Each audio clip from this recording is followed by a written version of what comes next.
Yo ho, hello! Welcome aboard Skellywags. It's me, Roger Riptide, skipper of the last resort, and today is apparently the 100th stream.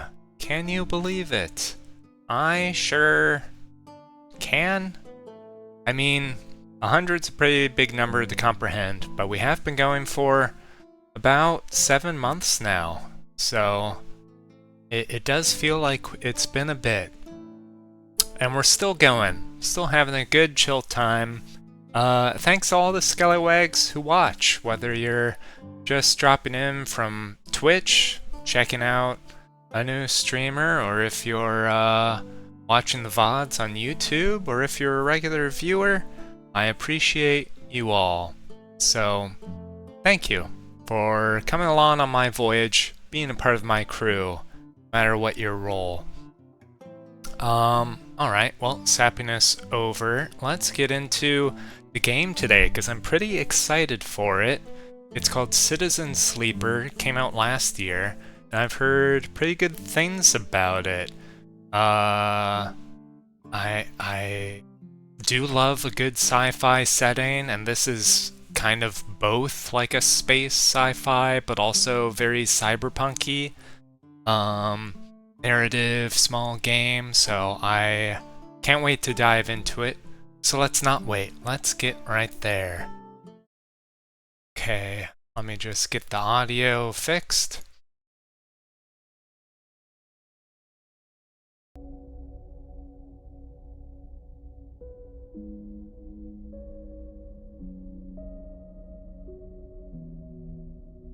Okay, so I think that should be working now.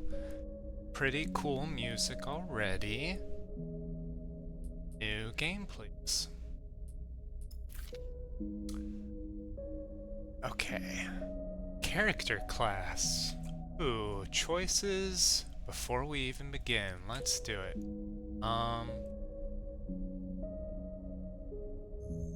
I see. Okay, the machinist repairs and modifies automated systems used in industrial resource extraction. Sleepers assigned to machinist work are usually diligent, careful, and structured people. You have the perk of being an efficient extractor, so you have a chance to gain a random scrap item on engineer actions. Skills, +1 to engineer, interface, endure, to it, and engage. Approach a problem head on. You have a -1. Okay. Operator works with drones and high-precision remote machines to perform complex tasks from a distance. Sleepers assigned to operator work are usually cerebral and precise people. You have the perk of Transfer Intercept, so you have a chance to gain cryo on interface actions. Engineer, you have a +1 to interface, but a -1 to endure. Okay. An extractor. Extractors work on resource extraction, often in hard vacuum environments. Sleepers assigned to extractor work are often confident, self-sufficient, and have a high level of endurance. Perk of photosynthetic skin. Sunbathe dice action allows energy recovery at home. No, we're not going to get sunbathing there. We have energy recovery at home. Okay. Skills, +1 to endure, -1 to intuit. So not very aware. You've got endurance. I think I want to try out machinist. Let's do it.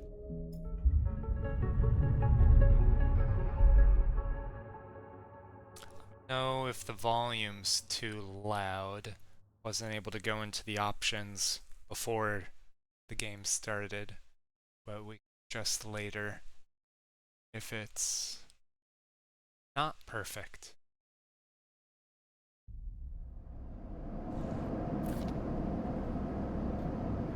Unknown. Where am I?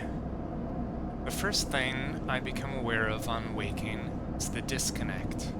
The delay between thinking and feeling. Between wanting to act and acting.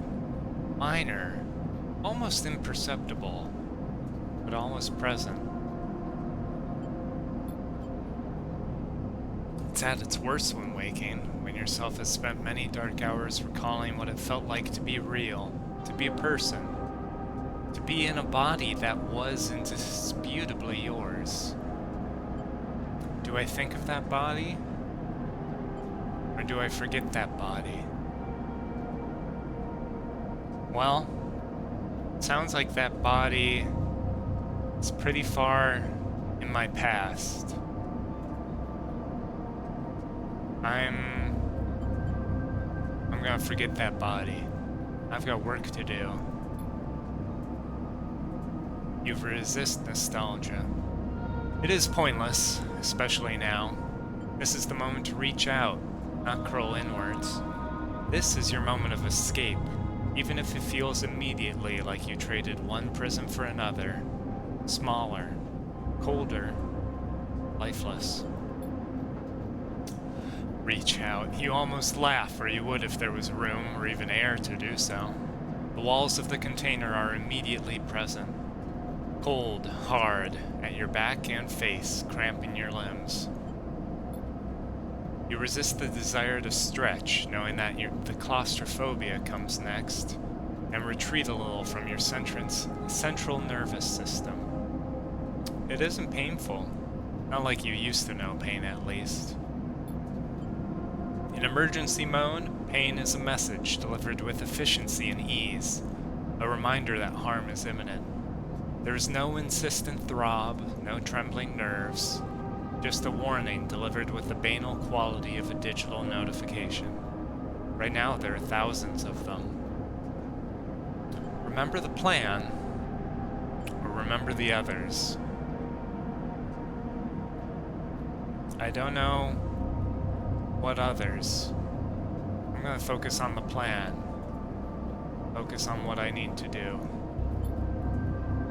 You mostly remember that it wasn't a good plan, and then your options were limited. And once you got the itch to get out, by any means possible, it was either that plan or something much worse. It was at least simple. Collapse the shaft, drift away in the chaos, slip into cargo processing, seal yourselves into containers, then just hope the freighter left before you were missed. Okay, so I'm trying to escape a bad situation.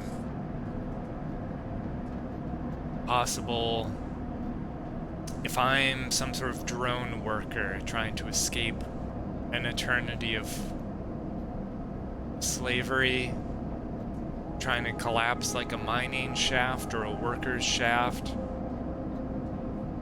but without getting hurt, drift into space a bit, and then somehow propel myself to like a side part of the space station, maybe? Then within the sort of warehouse, we hide in some boxes and hope that we get out before they can find that we're not among the debris. Some were lost in the shaft. Others never found the meeting point. Only a few made it to the containers. But the freighter, as far as you know, left. That feels like enough. Enough to know that you might no longer be on that grim and heartless rock. Even if, in the airless hold of a freighter, might freeze solid long before you reached any destination. Wait for the cold, or try to rest? I'll get the rest while I can manage it. But you were restless. It's been a long time since you left. Surely weeks, maybe months. You're dully aware of damage to your legs, your right arm. You've been reserving energy as much as possible, but your body has still needed to shut down many of its systems to protect you. You've spent much of that time asleep, knowing that anything else would be impossible to endure. You feel the weight of that impossibility begin to gather. It's time to sleep again, to nudge this false body into inducing delta waves in your emulated mind, and once again recoil into a dream of when you were once a person. Time passes. The cold creeps further in. You feel something. Warmth. Not true warmth, but the indication of its presence. Your joints release from their rigor. Sound too everywhere, screeching and shimmering so loud that your body ducks your hearing to protect its sensors. Then light, white as the cold, softer and softer, until in a haze of dirty yellow a figure appears. You're out.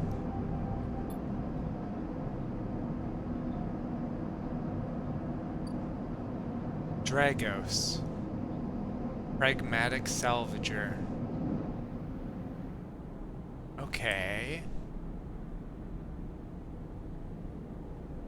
So I can move. Oh, wait. Okay, so this turns. This moves from side to side.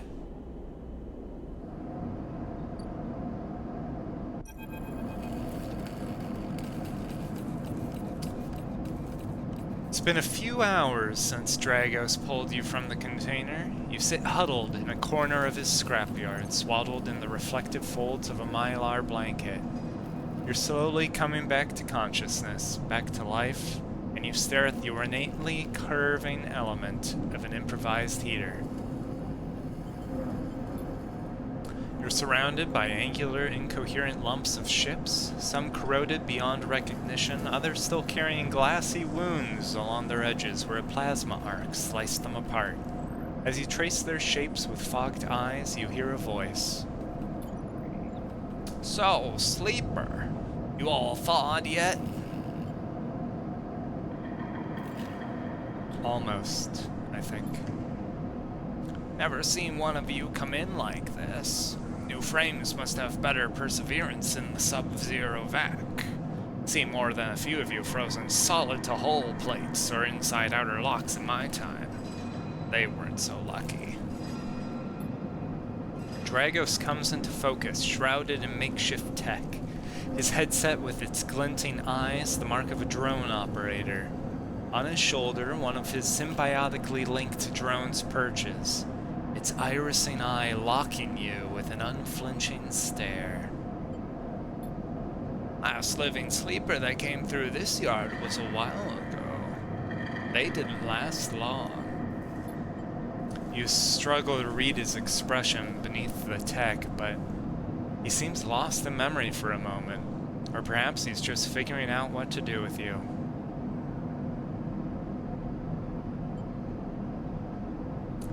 I could say I plan to survive, but everybody does, really. Better to know what happened to them. Better to learn from past mistakes. So I ask, what happened to them? He ignores your question. "I won't ask what led you to do it. To sell yourself to a corporation. I suppose you know you can't go back. Your old body, that's theirs now.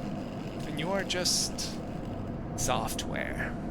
Rogue emulation illegally possessing corporate property." Okay.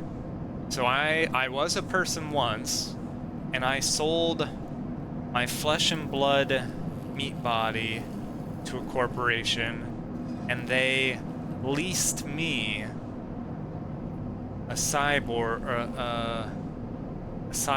body, or they uploaded my consciousness into a robot, however you want to phrase it. But now I'm breaking free of my servitude. Reminds me of what was that show? Dollhouse. Dollhouse There wasn't any robots, but it was a similar thing where they, in order to pay a debt or something, you can make a lot of money by finding this dark company called Dollhouse that would basically take your consciousness, put it in the freezer for a while, and then download their own new consciousnesses into the empty doll of your body, with different sort of programmings depending on what job they needed to go do. That was a pretty interesting show. I think Joss Whedon. It was a Joss Whedon show.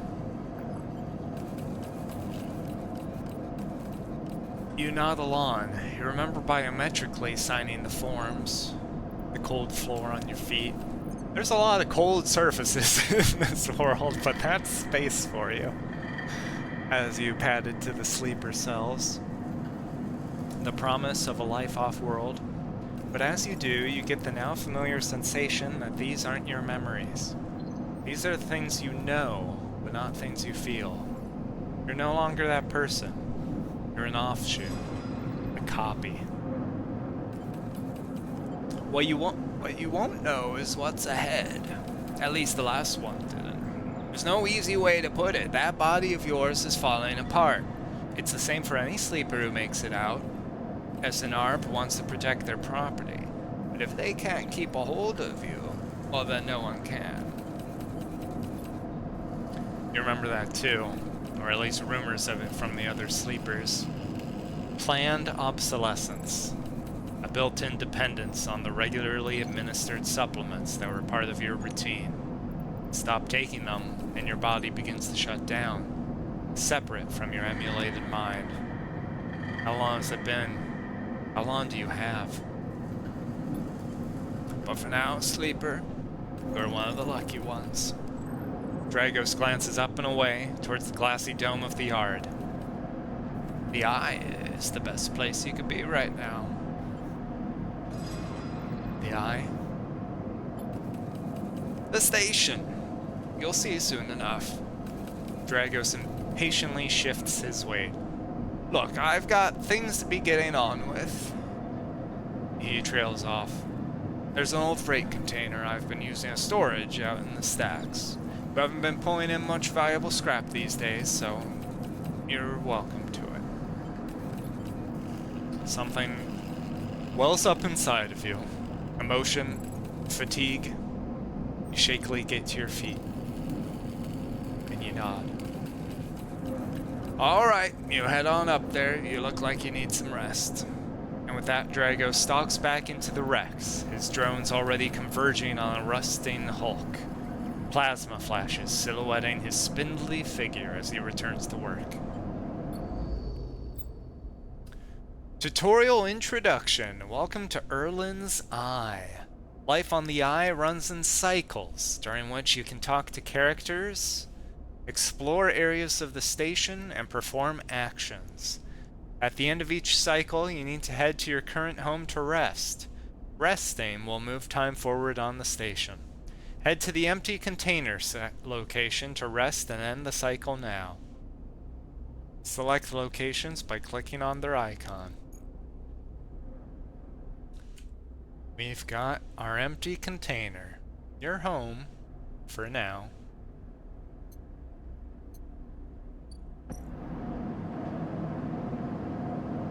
Per cycle. Energy, condition, end the cycle. All cycles need to end. Rest and prepare for the next one.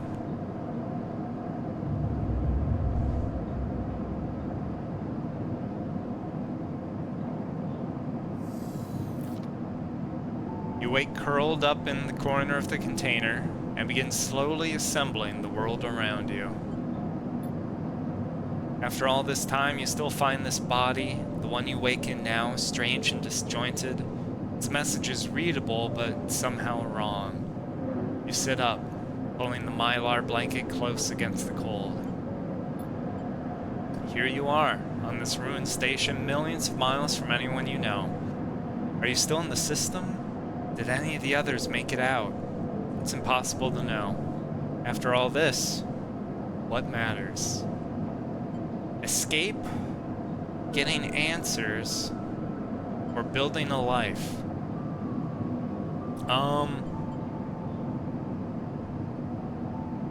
I feel like we've escaped to a degree. I don't know if we can escape more than this. And besides, Drago said there's no better place we could be than the Eye right now. So... And I'm not really concerned with answers to any big questions yet. I think I gotta focus on surviving, and beyond surviving, trying to build a life. Maybe you did get lucky finding yourself here. Maybe here, on the edge of everything, there's a life for you to build. But before you can build anything, you'll need to learn to survive. That's what I said. Maybe if you can do that, you can make a life for yourself. Dragos has left a few comforts in the container. A mylar blanket, the bedroll you slept on, a canister of water, a makeshift electric stove, and some faded sachets of some desiccated powder. You thumb the power stud of the stove and begin to boil the water. The contents of the sachets smell like damp wood, and you sprinkle them into the liquid. As the pungent smell washes over you, images from your restless sleep come back to you. A ring like the station, but skeletal and ghostly. A web of threads pulling at your skin. A constellation of bright polygonal shapes, like angular suns burning into your mind. There's something unpleasantly visceral about these images, and it's long after you finish drinking before they begin to fade. You tidy away the stove as best you can and try to gather enough energy to greet the day. Okay. Condition, action dice, and energy. Your condition represents the current state of your artificial body. It depletes by one segment each cycle, but can also be damaged by violence, injury, or lack of food. If your condition bar empties, you will suffer a breakdown. You'll have to figure out how to recover your condition now that you no longer have access to corporate pharmaceuticals that were keeping you alive. Action dice. At the start of each cycle, you roll your action dice. These dice can be used to perform actions on the station. The number of dice rolled is based on your current condition. The worse your condition, the fewer dice you have. Once you have used your dice, you cannot take any further actions and must rest to recover them, ending the current cycle. And energy. You also need to eat to survive. This is represented by your energy bar. You can refill your energy bar by eating, but first you'll have to find somewhere to get food. Your energy depletes by 2 segments each cycle. If it becomes empty, you will be starving. When starving, energy loss becomes condition loss, and your condition will also deplete at a double rate per cycle. Oh boy.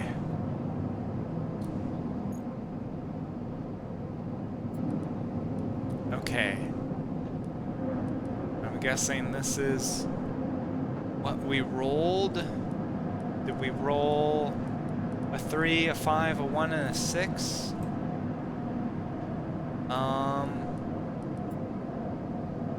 The keys aren't doing anything. I guess oh, okay. I can pick that up. Oh. Dragos is standing in the corridor when you close up the container. He's still wearing his headset. In the harsh light of the corridor, you realize it's implanted.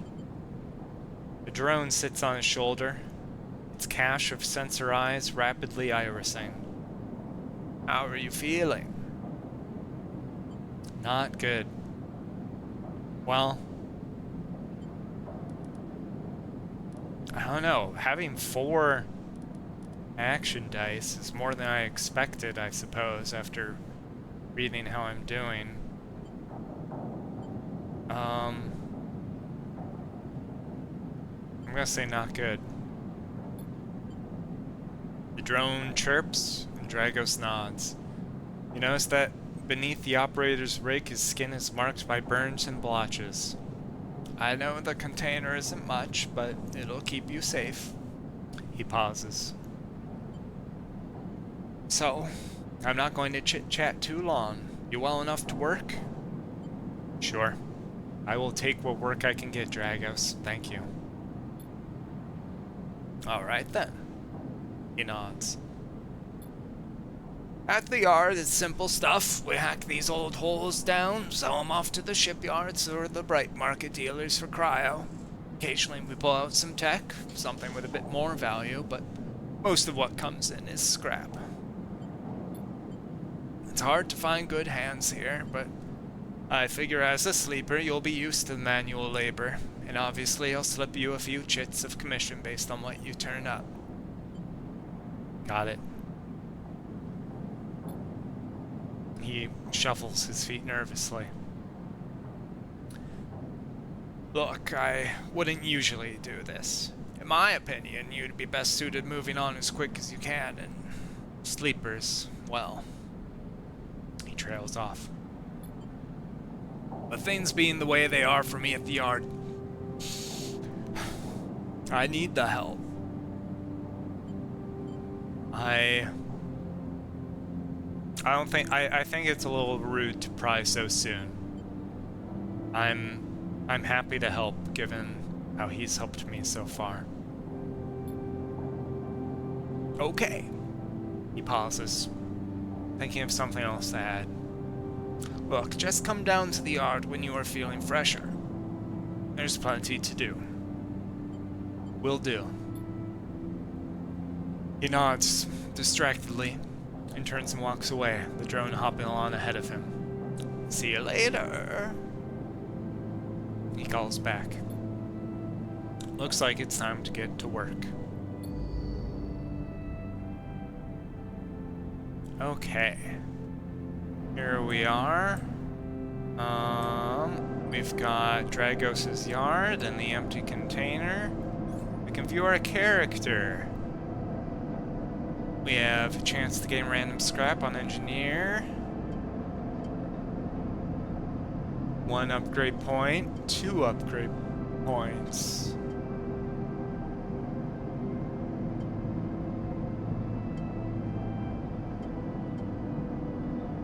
I have 0 upgrade points to spend. Okay.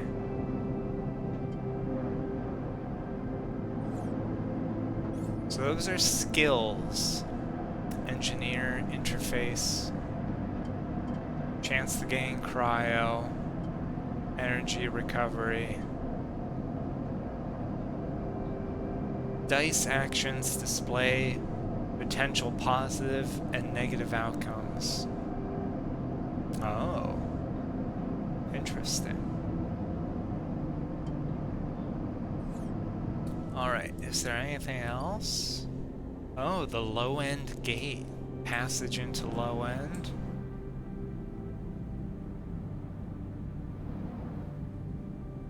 Can't go further south than this. If I arbitrarily decide that this is north. Space north. Okay. Let's get to work. Actions are the primary way you interact with the world of Citizen Sleeper. To perform an action, click and drag your chosen action dice to the slot. Repeatable action, hole dissection. Even the rustiest hole can hide valuable components and materials. Extracting them means cutting carefully and skillfully. It's a risky action, but as an engineer I have +1. Or manual salvage is endures skill. Gonna take some time to sort and cut your way through the towers of salvage, but you're no stranger to hard labor. It's safe, but hard. Actions reward you with clock progress, energy, condition, or items, depending on their outcome. There are 3 types of outcome. Positive is when it goes better than expected. Neutral is when you just succeed. And negative is when you fail. Action dice affect these outcomes as follows. A 6 has a 100% chance of being positive. 5, 50-50, positive and neutral. 3 and a 4 are 25 positive, 50 neutral, 25 negative. And a 1 and a 2 are both 50-50, neutral, negative. Okay. Actions display information about their type, risk level, and the skill and modifiers that apply to that action. Either critical or repeatable. Critical actions can only be performed once. Risk, either safe, risky, or danger. Type, risk, and skill mod. So the risk, they're safe, no loss of condition, energy, or cryo. Risky means a negative outcome, also means cryo or energy loss. And danger is when a negative outcome means condition loss. And a neutral outcome can mean cryo or energy loss. Wow. Skill, the skill that this action requires. One of the 5 main skills. And you'll have the modifier, which is added to the action dice when slotted and improves its value. Some actions require a +1 to perform. Repeatable action. Oh, here we are, I think. So I've got the risky hull dissection, but I'm an engineer. Risky means if it's negative, I'll suffer losses. But, well, I've got the +1, so a 3 would become a 4, but a 4 still has a 25% chance of failure. Let's see, we've got these repeatables, and we've got a cycle clock, a debt called in. Dragos is tied up in something ugly, and if he misses payment, or if he misses a payment or two, things could get nasty. Back in business. Every salvager knows they're always just one lucky haul away from their next payday. Okay. So, these are just kind of plot lines that are going on, I guess.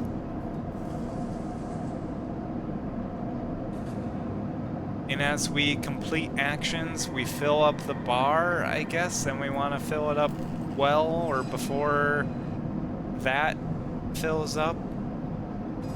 Okay. So,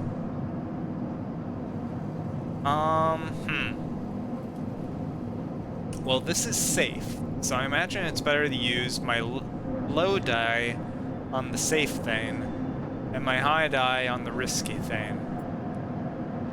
So, we can put that in there. And let's put this in here. Oh, we're only doing 1 at the moment. Okay. Due to our +1, it becomes a 100% chance of being positive. Start the action. The clocks. Actions often progress clocks. Clocks are displayed below the actions that fill them, and they track your actions and how they affect the world. Filling a clock means something, good or bad, is about to happen.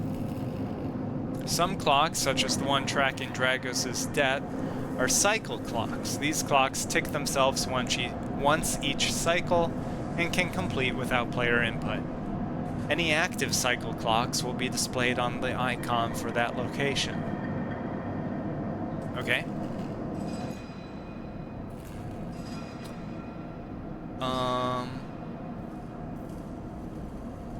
We did that. And we can do it again.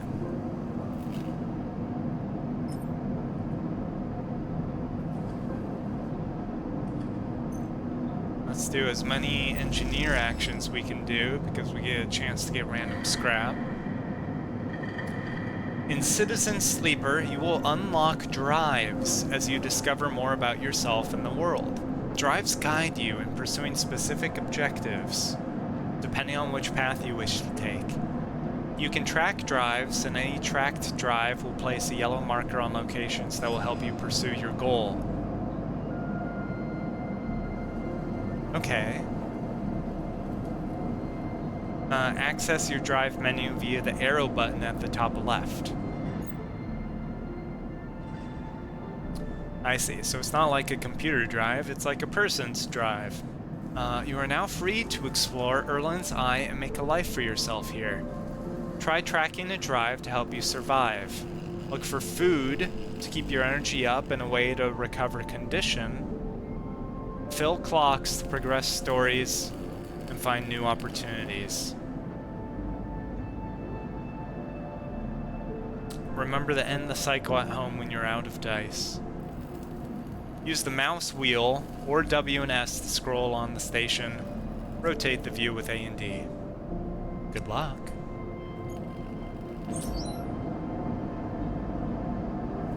Positive outcome for back in business. We can go here. Oh, we've got a drive to repay Dragos and a drive to survive.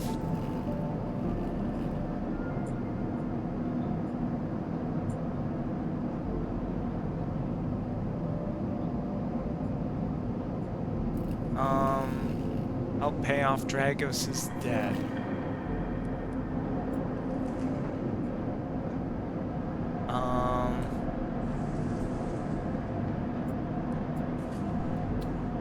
If I...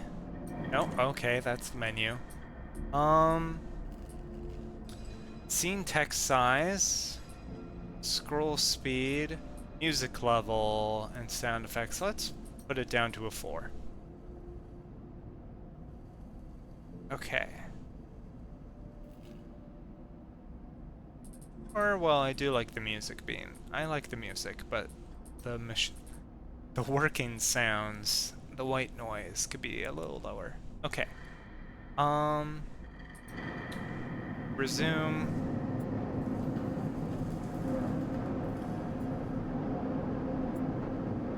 If I leave... Okay. There's a shipyard.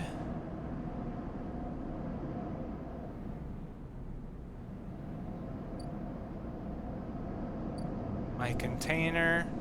Dragos' yard. The wet dock. The old dock terminal. Another wet dock. The bustling open market. And the low-end gate.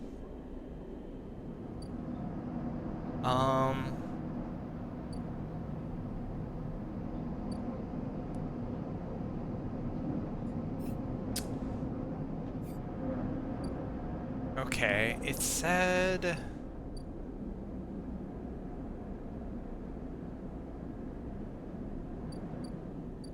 Okay, so there's a yellow dot over the market, so I might be able to find a doctor there. I wonder what the yellow cycle and the yellow waves are doing there, though.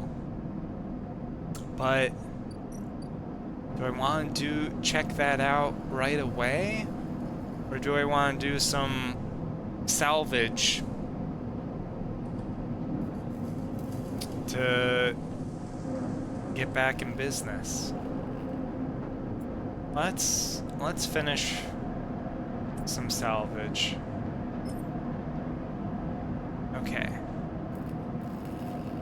Start the action. Oh, positive. Look at that luck. Okay. But here, 50 neutral, 50 negative. Let's see how it goes.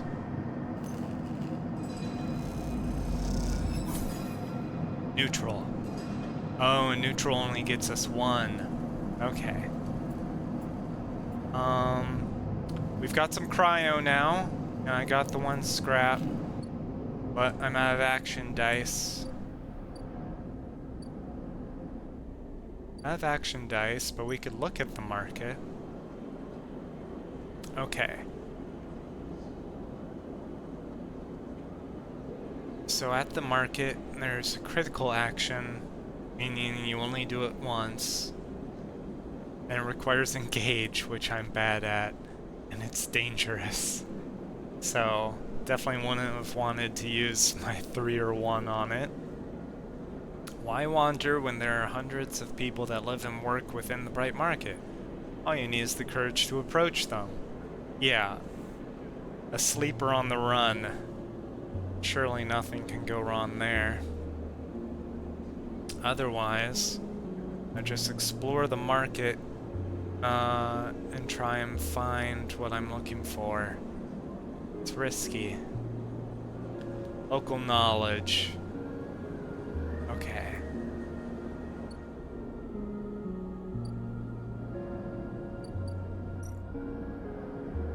The docks. No actions to do here.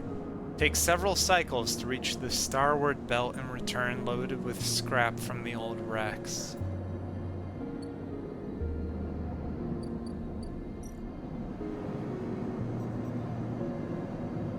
At the terminal, you could try to steal dock plans. Wow. I don't know my way around. I'm gonna break in and steal a map. Or explore a rotunda.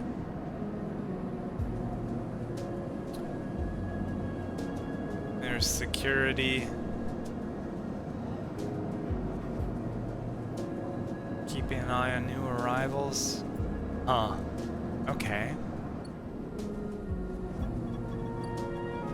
Dragos's yard, empty container, and what's going on at the shipyard? Oh, I could help out the shipbuilder. If you can get a shipbuilder to notice the skills, I might be in. Otherwise, there's a repeatable action to endure, but it's dangerous work.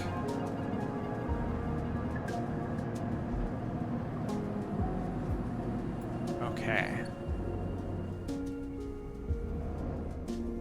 What happens if I go to the low end? Oh, you need to pay a toll. After some spacers caused some trouble, yet again have imposed the toll for entry. 60 cryo. Now you only have 50. No way am I spending it all on a toll. Okay.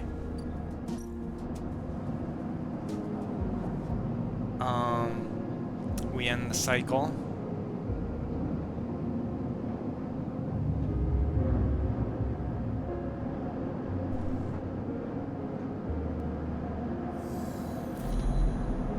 This time, you don't wake up. Instead, the ghost of the station, that shifting skeletal ring, surrounds you. For a moment, you're gone, absent from your own body, stretched out across a colorless void. Then the connections begin to establish themselves. Threads tugging on the edge of your mind.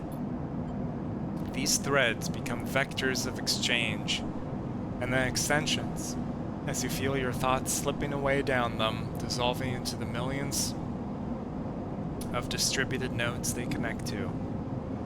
You see the station, no, you feel the station like a web of texture in a smooth black liquid. Do I dare to touch it? I mean, it sounds like my body is synchronizing with the station somehow. which sounds like a good way to sort of get to know it, but also a good way to lose my sense of self in my condition, my current weakened state, especially.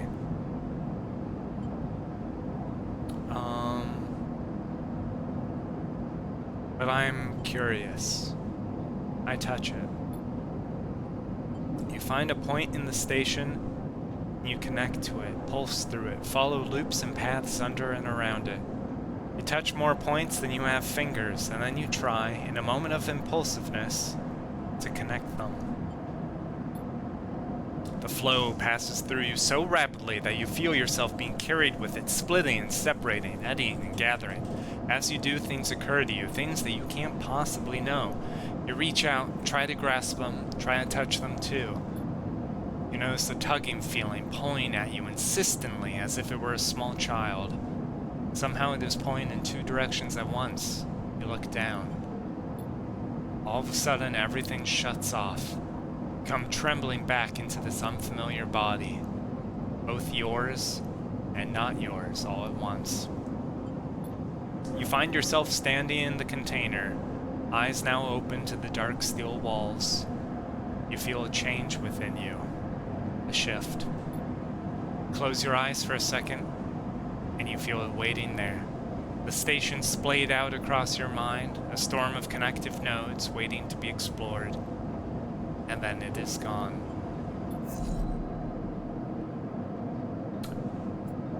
My condition is fading. Okay. Let's leave the container. Dragos' yard. There's the usual work.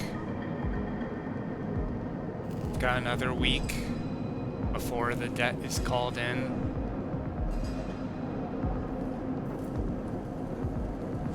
I've got 2 1s.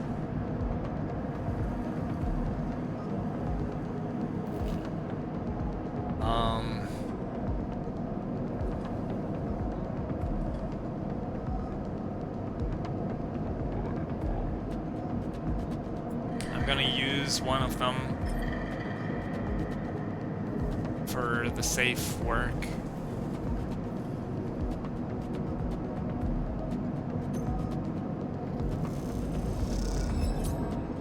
Negative outcome. I'm gonna use the other one as well. Another negative outcome. Well, it's unfortunate. Okay, let's go to the market. And we'll use the 4 to explore.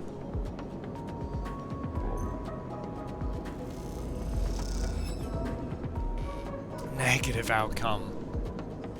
Oh, I lose some energy. Lost in the crowd, you struggle to keep a sense of direction. You sit in an alley exhausted with no idea where to go. Well, today was an absolute bust. I've got enough to pay the toll, but I'm not spending it all. Let's end the cycle. Things are not looking good.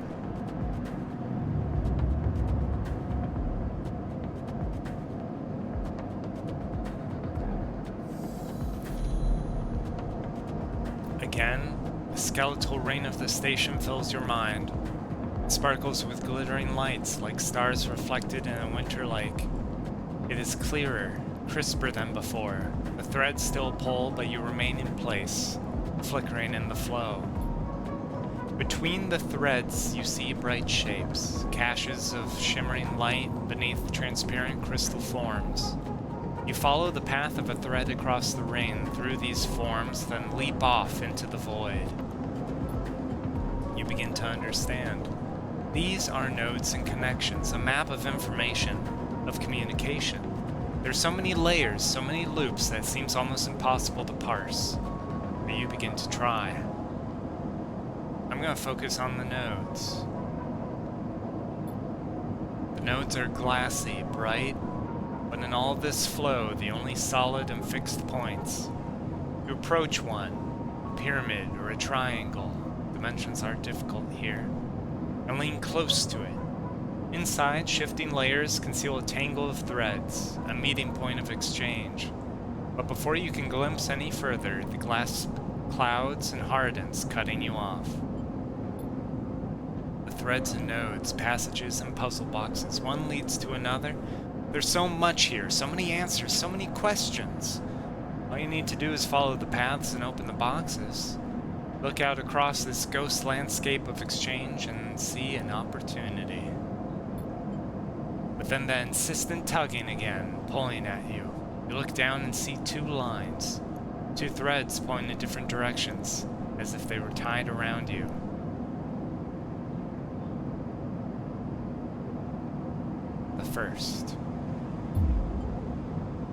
The first thread leads out, away from the station into the inky black. Someone out there is tracking you, hunting you, following the thread to you. They are in the ship, and the ship is approaching ever closer with each cycle. The second thread leads in, pulling deep into the station. Your gaze follows it, and this time you see something, a sphere, shimmering above a strange, angular body. A pulse shoots out from it, passing over you like a torch beam, testing you, tasting you. You open your eyes. Time is short. This is so cool! Ah, I'm dying though. Okay. Hunted. Someone out there is tracking you, following your trail. It won't be long until they arrive. Oh geez. Oh geez, oh geez, oh geez. Something's changed inside you. You can now access the data cloud of the Eye, a network of decaying protocols and data caches. While there, you can use dice and items to access systems and extract data. But be careful, these networks are old and strange. Click the I button at the top screen to toggle this view on and off. Oh, that's a lot to add in. With the I, key node, something, Havenage gate, Havenage agent, keynode, agent, Solheim gate, keynode, Gadigan agent. Huh. Okay. What have we got? A 1, a 4, and a 5. Let's try the one on... No. Yes. We try the one on salvage. Start the action. Negative again! Oh, my luck. Alright, we're leaving. We're going to the Bright Market. First, we're going to use...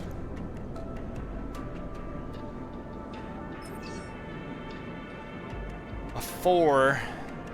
But -1, it becomes a 3. That's still not good. But a 5... No, a 5 put into there became a 4, I see. But a 4, or rather a 5 here, it cannot fail. We'll start with that. Let's get one victory today. Exploring the market. Okay, we got some local knowledge. You keep your attention on the crowd around you as you pass along the bright walkways, taking it all in with an expert eye. Okay. 75% chance of success. Try to get that last tick. Positive outcome. Nice. bright market is the busiest part of the eye's lower rim. You can find anything and everything here. Okay. We filled up the bar. Now what? Now we have our choice of food, hardware, and a doctor. Next comes the call from the enforcer at the door. You shuffle down the flickering hallway towards the open apartment door. Keep your head down and your shoulders high in the queue, trying not to bring attention to yourself. You were thankful for the tip-off that a doctor was operating out of this place, but now that you are here, you aren't so sure. The gain enforcer at the door, the flickering light strips, the decaying hab block. They have all made the long queue a test of your nerve, but your options are few, and without a supply of stabilizer, this body, your body, will. You suppress a shiver and shuffle forward to the front of the queue. Try to find something to distract yourself. I look inside. No sense drawing attention by staring down the enforcer. You lean against the door frame and look into the apartment. The entryway is dark, punctuated by green indicators of stacks of sealed containers. You lean in and see amber light filtering through a far doorway, screened with a plastic sheeting, beyond which blurred shapes move. The slap of the enforcer's palm against the doorway jerks you awake. "Wait your turn," he growls. After a few moments, a figure pushes through the doorway, and you catch a distant voice. "Send the next one in, Toshiro." The enforcer jerks his head and you slip inside, passing through the dark entryway and pushing through the plastic sheeting on the far door. The room beyond is bathed in warm light. A floor-to-the-ceiling transparent panel gives a full view of the bright market's sealed roof and the buzzing traffic above, and for a moment, you're transfixed by the motion. "Come, sit," calls a sharp voice, and you see a silhouetted figure turned away, replacing the plastic sheeting over the frame of the simple folding bed. You make your way across the room. The figure turns, and as they do, you see an expression of confusion flash across their features. They open their mouth as if to speak, they blink, and then quickly regain their composure. "Please, sit." They gesture to the bed, and then turn to an open case of tools on the table. You sit.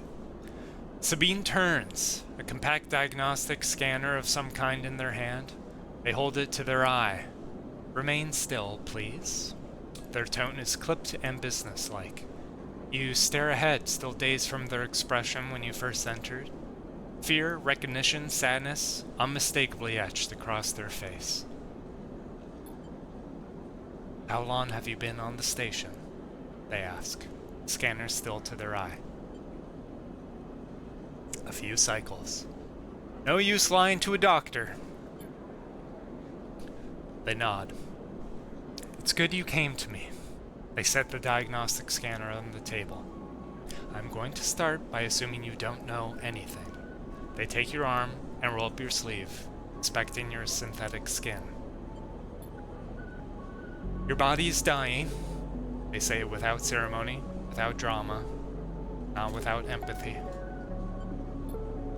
SNARP doesn't like to see its proprietary technology let loose. To prevent bodies like yours, frames, as they call them, from being stolen, repurposed, or in your case, escaping, they built in a process of so-called planned obsolescence. Frames decay rapidly when not regularly injected with stabilizer, one which SNARP remains the sole producer of. They look up. Sound familiar? Yes. Good. That may help. They swapped your other arm, running some thin metal device over your skin. You feel your forearm tremble. "I'm sorry," Sabine says, and you are unsure if they mean for the cold touch of the metal or for everything else. Emulations like you, sleepers as most people know you, aren't classified as people in any of the surrogate systems. You have no rights, no status. They focus hard on the inspection of your arm. And as an ARP, has no reason to release Stabilizer into the market. Sabine looks up as if to apologize again, but they stop themselves. I know little of this is of use to you. They turn away, disassembling the metal instrument and cleaning it. Silence fills the room as Sabine works, and then the silence gives way to tension. You stare at their back, willing them to say something. Anything.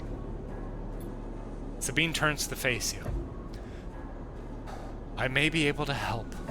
They sigh, and you see the darkness under their eyes, hear the fatigue in their voice. They gesture to the door. You saw Toshiro outside? You nod.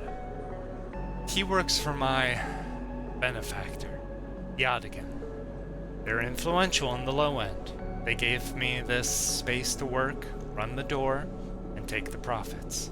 At the same time, I have to fix up their enforcers, tend to their implants, sew up their wounds. They look away. The Yadigan has connections. Smugglers from the Starward Belt. Mercenaries working for the corporations on Ember.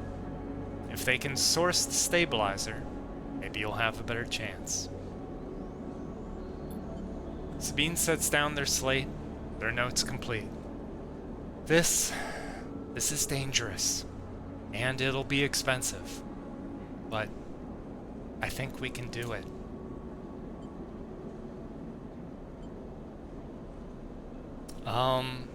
I could ask why, but they're a doctor. I think I know why.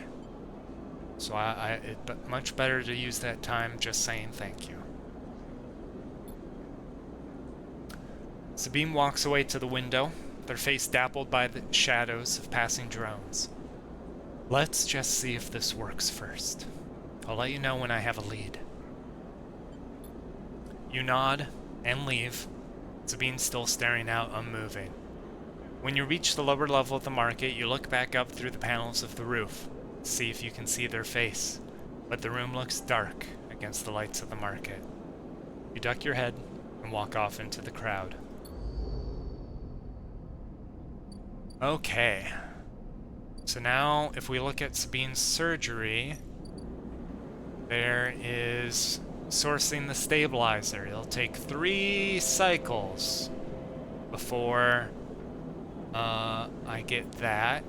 So for now, I need to stop losing my condition so quickly, and the best way to do that is with some food. Emphis is busy, his broad face uplit by the makeshift gas burner in front of him. With precise, delicate movements, he lays thick chunks of marinated fungus into a dented wok, his other hand idly tossing a metal bowl of sliced vegetables and some red-flecked dressing. The smell is incredible. You watch as he fulfills a set of orders, heaping the fungus with the bright salad and depositing it in plastic trays. A stack of chits rattles in his apron pocket as customers file past the burner, handing over payment. I will watch for now. Make sure I understand how everything works, so that I don't stand out as too much of an outsider. Despite the queue, Emphis doesn't rush. He dresses each portion individually, squeezing precise slugs of liquid from an assortment of bottles into the bowl of torn leaves and bright slices before tossing them loosely together. Occasionally, a waiting customer might mutter something about efficiency, but Emphis remains steady in his process. After a while, the queue fades back into the crowd, and Emphis sets down his metal bowl and looks up across the burner to see you watching him. I can feel your eyes burning a hole in my bowl. Free sample?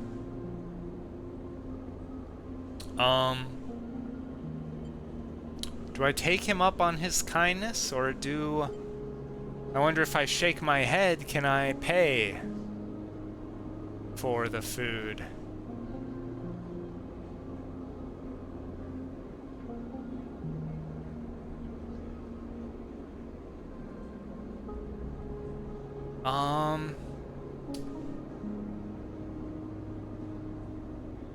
I'm gonna shake my head. I'm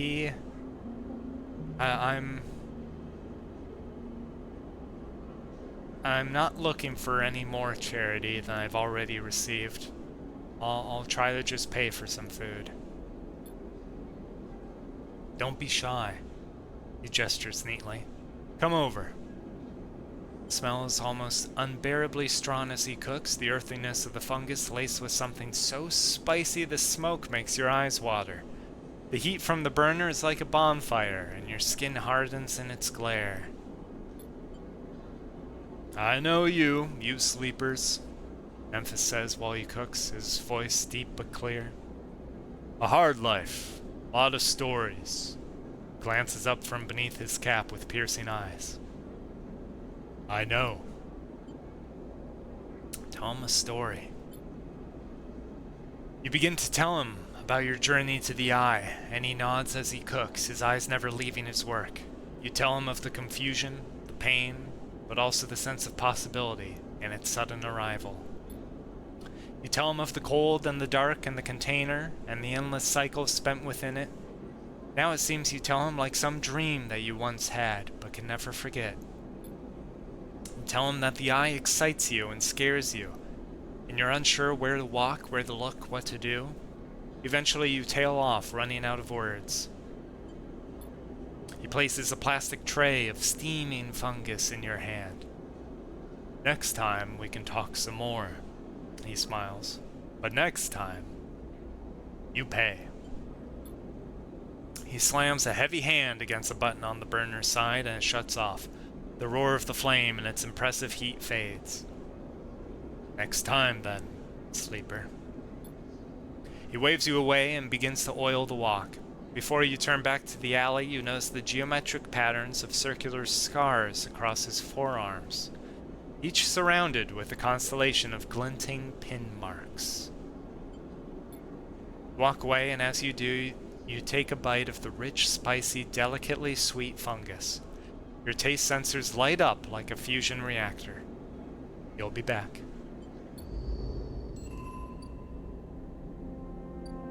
Okay. That filled up 3 of my energy. And the Ort exchange, let's take a look at that too. Okay, here I can take actions. Risky to intuit the exchange. A sharp eye and tight trades might net me some more money. Otherwise, I can sell components. Always hungry for new hardware to buy up, break down, and sell off. You are happy to supply it. And if I do either enough times, I can become a trusted trader. Okay, if this doesn't take a die, then I can drag my scrap over here. Get some more chit. Or cryo, rather. I'm still not sure the difference. There's an old ship mind fabrication stack in the back of the market, but only trusted traders get access to it.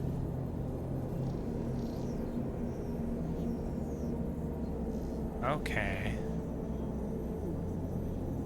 Oh, an old ship mind. Interesting. Sounds like a good way to acquaint ourselves with the station. Okay, so we can leave.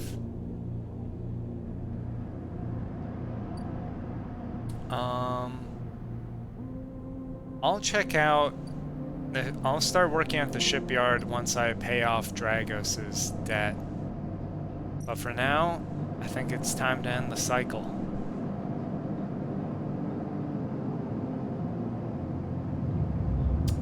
we gonna do about being hunted?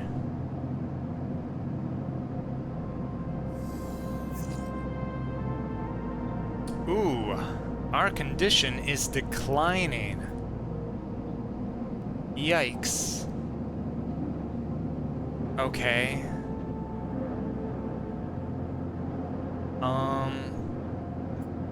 Well, let's leave our container. As you close up, a voice echoes down the corridor towards you. Sleeper, wait up. I'll turn. I assume it's Drago. No, someone new. Fang is coming down the corridor towards you, a wonky grin on his broad face. Hey, glad I caught you. Do I know you? He grins. You do now. He puts a hand on your arm. I've seen you hanging around, just want to chat. Staying in that thing? He nods back to the container, shaking his head. Rough. It can be hard to get a start on the eye. He looks away down the passage. What was it old Erland said? The eye opens for us all? Nice idea, but well, not always very practical. He glances back at you. We do our best, but it isn't easy. We? What's all this we stuff? I don't trust how friendly this guy is. This isn't a compassionate kind of friendly. This is a forcive kind of friendly.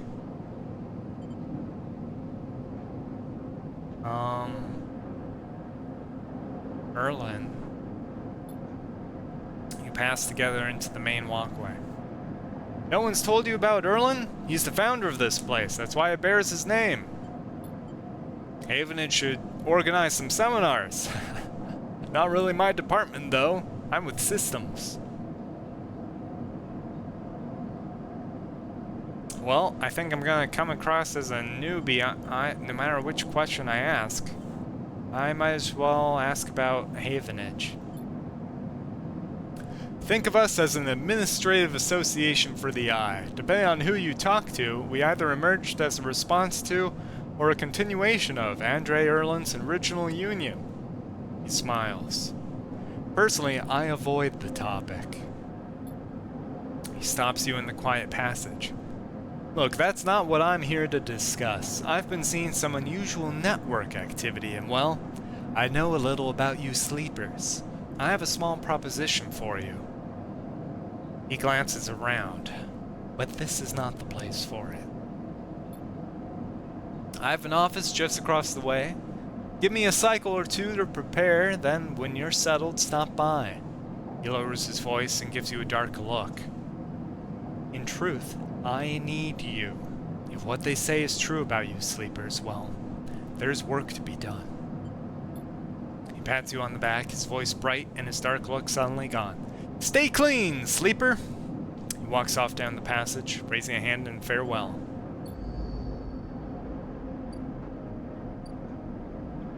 Okay.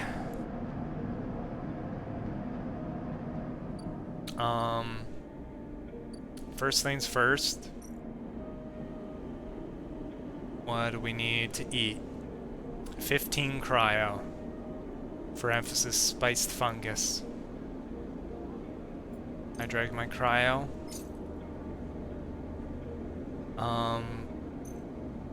And we have some food.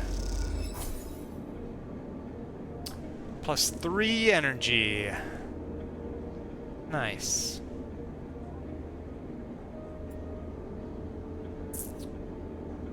Okay. And then I think we can leave.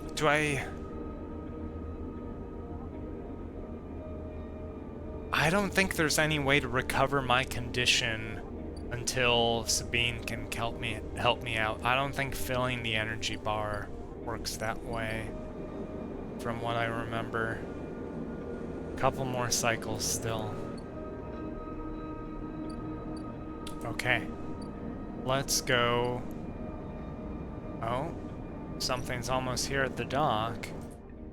Oops.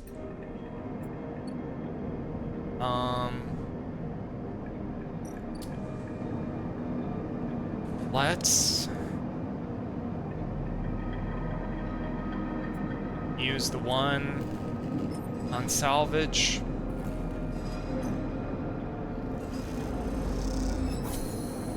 There we go. Neutral outcome. We're back in business.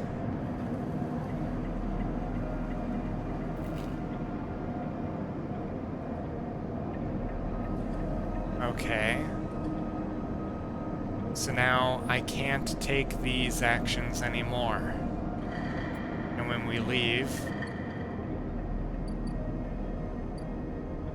we can go see Dragos. You arrive into a buzz of activity at the yard. Red blinking lights flash across a vast dark shape suspended below the dome. They flicker across scorched hull plates and bent structures, spilling from holes in the twisted shape. The cutter is huge and has been torn apart in some violent encounter. She's a beauty, isn't she? Drago stands to the side, focused on the hulking ship as it is lowered into the yard. Yeah, I mean, beauty might not be the word I use, but it sounds impressive and new. Something that a lot of work went into that I don't entirely understand. She is. I should thank you. This place was on its last legs when you turned up, and now look at this. The ship descends slowly, its interior visible through multiple hull breaches. You struggle to gather the same enthusiasm as Dragos for this monstrous craft. You can't help but think of what became of its crew. What happened? What do you mean? He glances at you. I managed to convince our salvager friends to give it to me on credit. That's what happened. No, what happened to the ship? Not my concern, he shrugs. The ship creaks like a calving? A calving iceberg as it reaches the base of the yard. Dragos is visibly excited. I know I said you shouldn't stick around, but I'm gonna need some help with this one. The drones start to crawl over the hulk, their lights illuminating flashes of dented hull. Watching, you wonder if you arrived in a similar fashion, locked inside that container, the wreck of the SNR freighter lowered into the yard like a corpse ready to be butchered? Or was it the container delivered to Dragos on its own, a womb for your rebirth into this strange station? You shudder. Perhaps if you could learn something about this ship, you might be able to trace the path that led you into this yard. Dragos squeezes your shoulder. After these past cycles, I think we are up to it. What do you think? You see the fading name of the ship emblazoned on its side. Winter Light. Let's do it. He claps you on the back. Glad to hear it. Come back in a few, and we can make a start. A real beauty, Dragos repeats, perhaps just to himself. You take one last look at the shattered ship as the drones start cutting, and then slip out of the yard, feeling suddenly cold in the empty passage. A new drive has been discovered. We paid off our debt. Nice. You completed your first drive. Each drive completed unlocks an upgrade point to spend on upgrading your character. Access your character menu via the arrow button at the top right of the screen. Upgrades available. Okay. So we could get even better. Oh. We could use scrap to repair ourselves. Ah, I should have saved my scrap. Otherwise, We could become better. Oh, we're -1 there, so we would have to use a point just to become 0.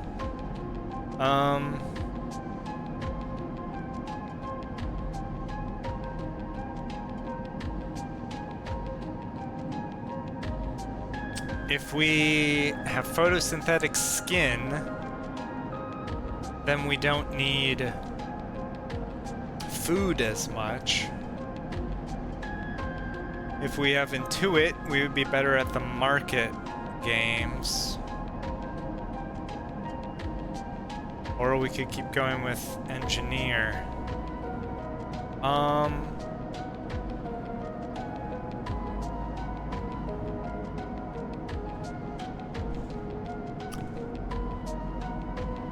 Keep 2 dice even when conditions breaking. Re-roll all of your dice once per cycle. Oh man, Intuit looks really powerful.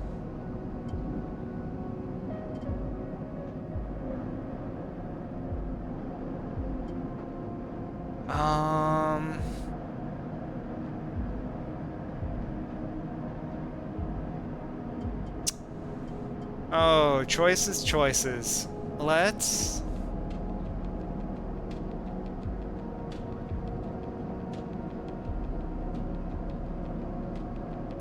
get self-repair.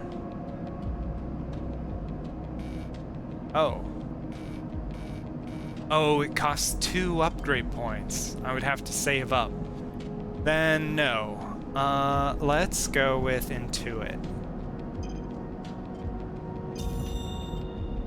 Okay. Oh, you get the ability, and you have to spend extra to have the +1 point. Oh, and then you get the ability. I see.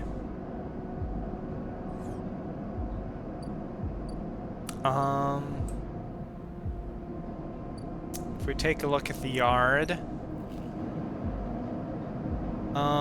there's dangerous work, and there's safe work.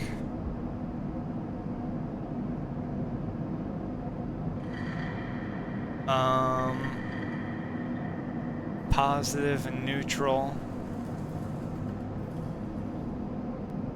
And this, positive for yard clearance. Drago seems increasingly nervous about your presence in the yard. You're not sure he's gonna hold his nerve much longer. Oh no. Okay. So I can try and help out in order to get some answers. I can try to help out to get some stuff. Ooh. But for now, let's leave that behind. Let me remind myself what's going on at the shipyard. Engineer. Oh, a negative will mean I lose energy. Yep. Oops. Let's leave.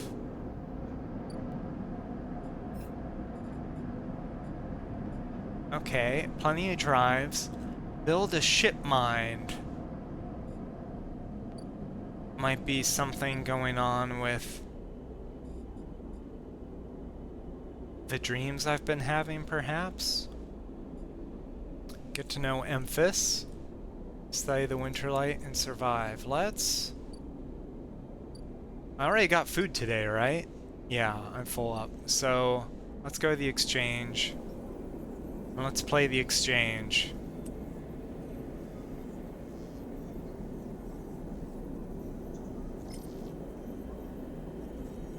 Or I do some engineering work and get scrap that I could use to become a trusted trader. It's risky.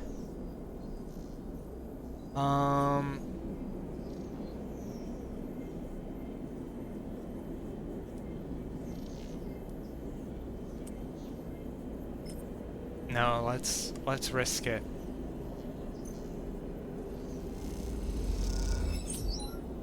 Positive outcome. Nice. Okay. Made some cryo and got some rep. Okay. Next, we head to the next cycle.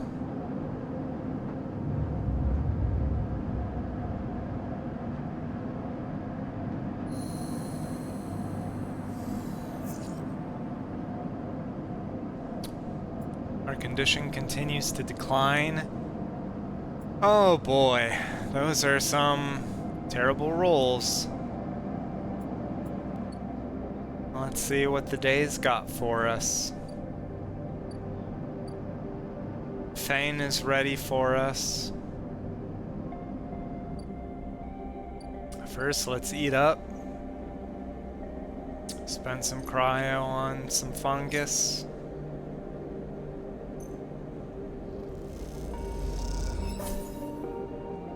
Fill up our energy. Do some cryo. Now, just one more day for Sabine. There's a ship here. I could buy scrap. They'll let you buy a few crates, but not much more.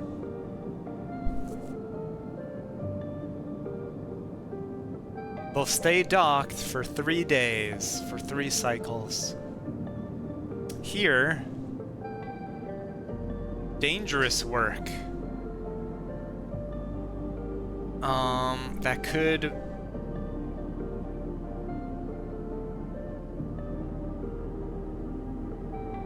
They'll pay a wage to anyone willing to help them.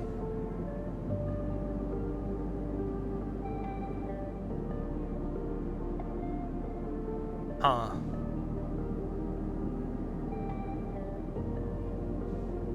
Well... Do I spend money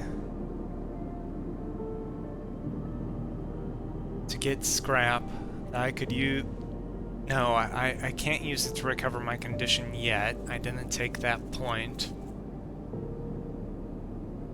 I would be spending money in order to bring it to... Oh, right click is back, okay. In order... I don't know.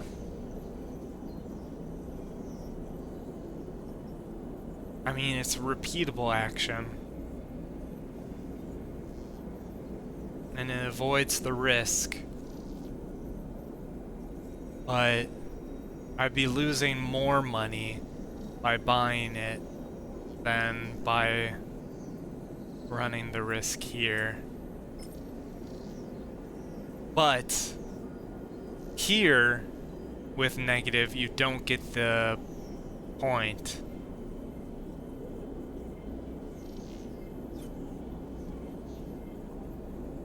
You just lose.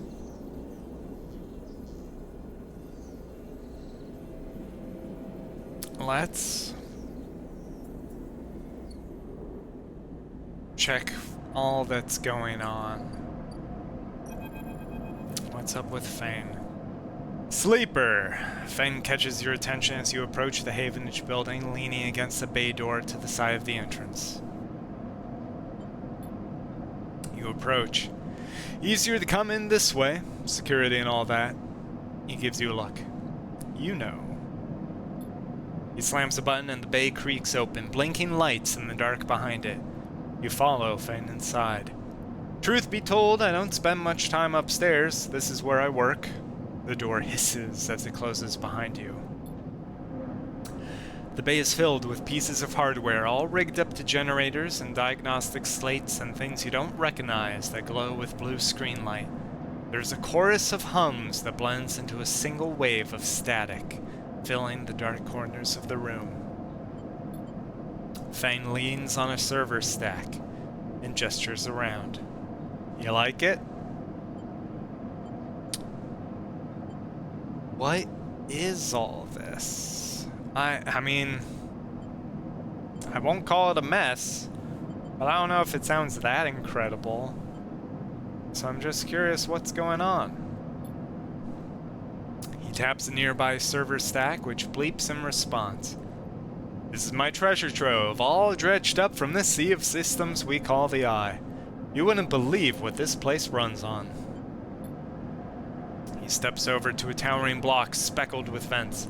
Some of these systems are from the original station. A1, the one Solheim built.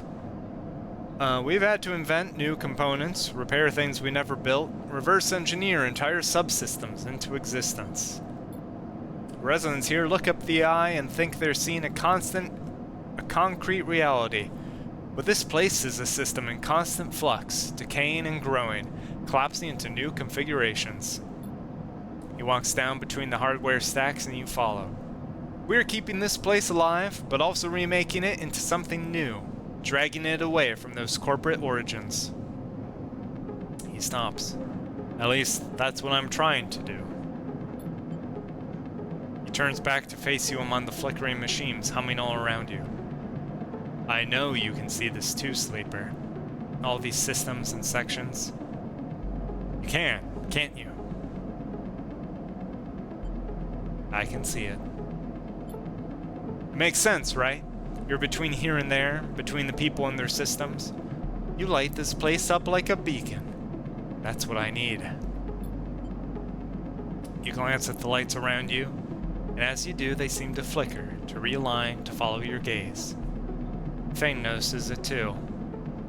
I'm guessing being a beacon isn't always ideal when you're on the run, though. They're tracking me. He pats you on the shoulder. Maybe I can help with that. There's a lot of old growth in this place. Subsystems I can't see, access protocols lost to time and decay. Secrets. A shitload of secrets. With your help, I can unlock this place. Break off those last ghost limbs of corporate control. He lowers his voice below the hum. Even in Havenage, there's old growth. Those whose roots trace back into those bad old days. You help me dredge up the past, and I'll see what I can do about that tracker of yours. He winks. What do you say, Sleeper? Well, I didn't trust him at first, but him being anti-corporate definitely makes him a friend of mine. I just worry. I can tell he's a guy who he gets what he wants, and he wants me. So if I disagree, or if it comes to a point where we're in disagreement, there's gonna be trouble. But for now, he seems like my best chance, and I'm losing days. Hunter will be here soon. I'm in. Fane pumps his fist and claps you on the shoulder. He meets your eye. You won't regret it, Sleeper. Fane passes you a ragged-looking metal tab. A gift, he smiles. It's a Solheim cipher. I dug it up from the depths of the station. Slot that into an old network gate, and you'll be able to pull out all kinds of secrets from the nodes inside. He walks you back to the front of the bay. Start by bringing me whatever you can turn up. Use that emulated mind of yours and see what's out there. Let's get a picture of how things are. Those above, he nods at the ceiling, have granted me an acquisitions budget. I can pay you for whatever useful data you bring in. I know you need it. He slams the door button again. Keep it quiet and keep it clean, Sleeper. And I'll see you soon. You step, blinking, back out into the passage. Those flickering lights still in the back of your mind. Okay. A new drive. To disable my tracker and extract the past. Okay. What's going on in Fanes Bay?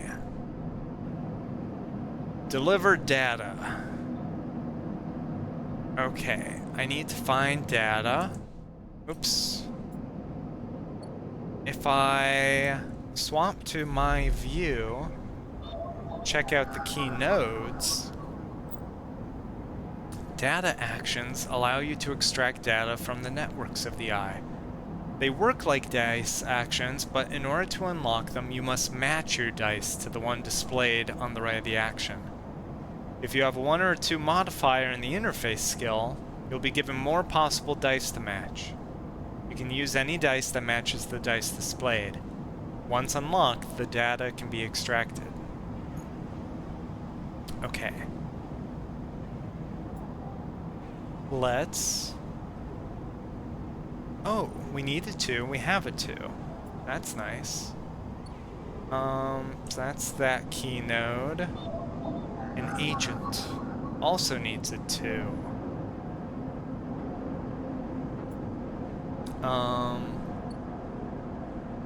Is there any kind of risks? That one needs a 1. A lone connection feeds into this isolated node. Its last access is from 1,000 cycles ago. Okay, that sounds good to check out. The gate requires data. Oh, but oh, that's the data he gave me. Okay, that needs a 3. Broken long ago.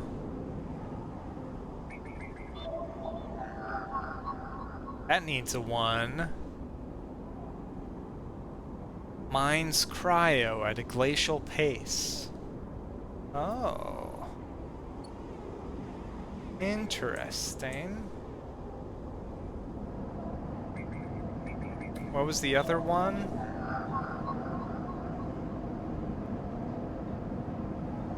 Some stuff from the past.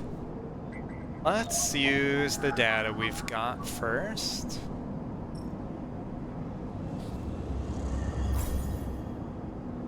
Gate S7 access.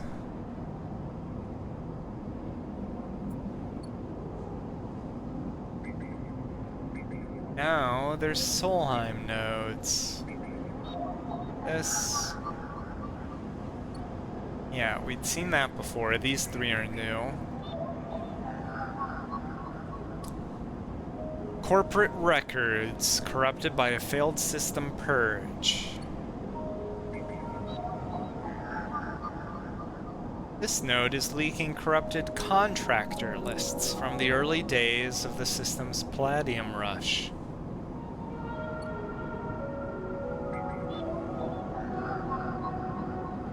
And a Solheim daemon attempts to protect this node, squeaking out protective protocols like a mantra. Weird. So, do I use my die on the random key nodes? Or do I go for the Solheim stuff? Let's get the Solheim stuff first. Got the 2.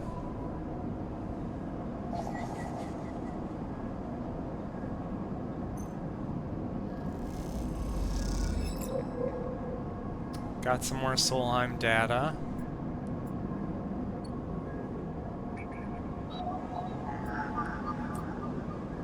Got the 1.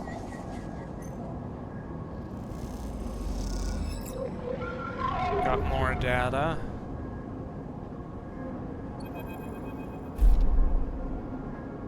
As you drift back from the node, something latches onto you. A thread, strung tight around you, tethers you in place. A taste. The voice makes you shiver. Its source somehow both distant and close behind your ear. Close behind your ear. You see a distant glint of light shut off, and then suddenly a shape is at your side. It It stalks around you, circling like a shark, like a wolf. Entity unknown. Astringent. Processing. Do I resist? Do I stay still?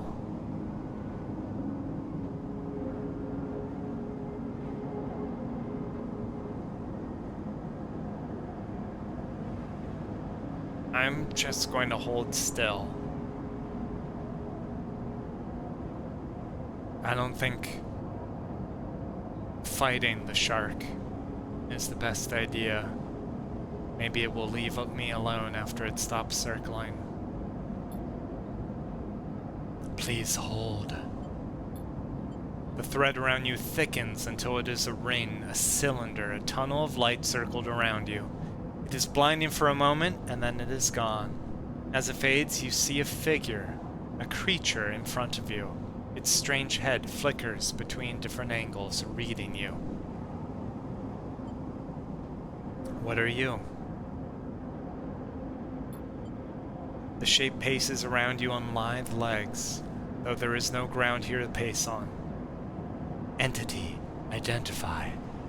Origin, serial, cadence. The figure faces you expectantly.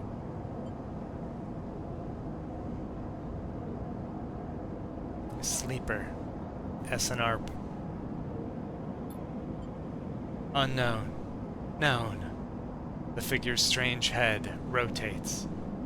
Brackish signature, of and not of, attempting interface. As the figure speaks, more threads begin to spiral from its head, thick, snaking, vine-like ribbons that flex and wave. They approach with intent. Stop. The figure halts its threads, its head twitching.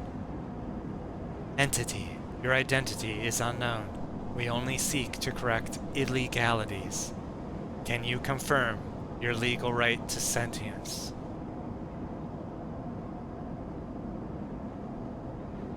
Oh boy. This is bad news. I can straight up be honest.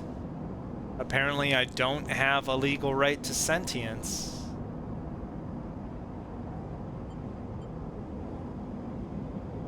I don't think a sort of philosophical approach of I'm a person is going to have much sway over this very, let's say, procedural being.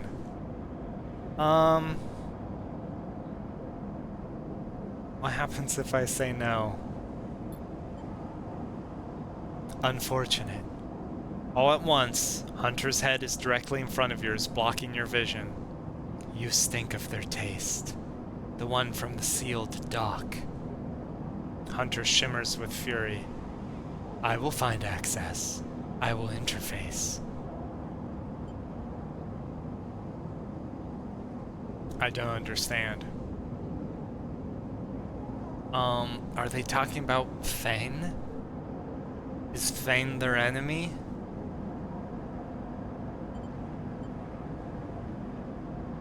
Or someone else?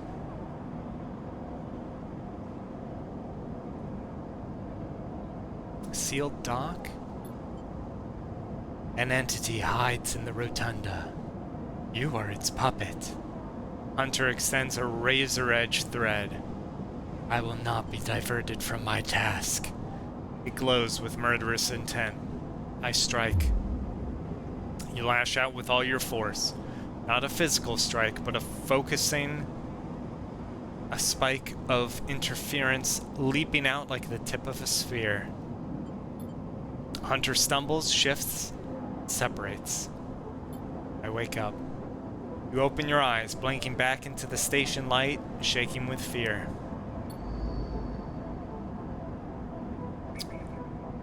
Oh boy. Well, don't have anything more to do there. Don't have any action die left.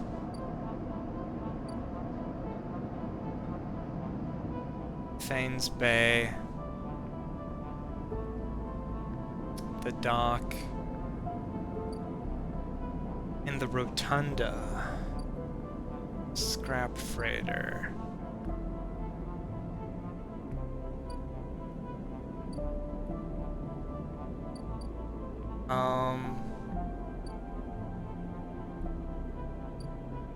I think the only thing to do is go back to Fang and turn in the data we got.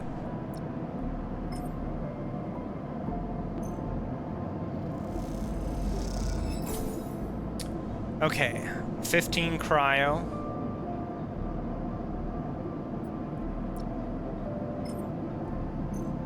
And another 15. Okay. You know, we do have an amount of cryo. Maybe we do want to buy some scrap.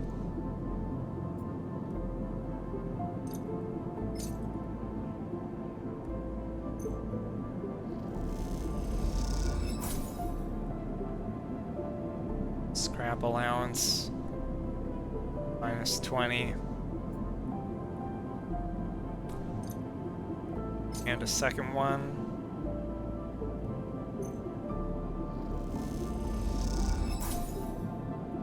Okay. And then if we go to the exchange, we can sell the scrap in order to become a trusted trader.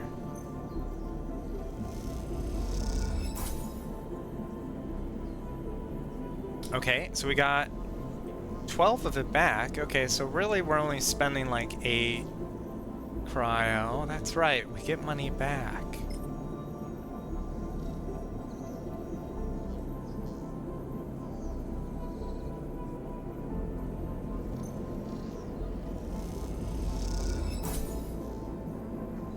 Okay, now we only need one more.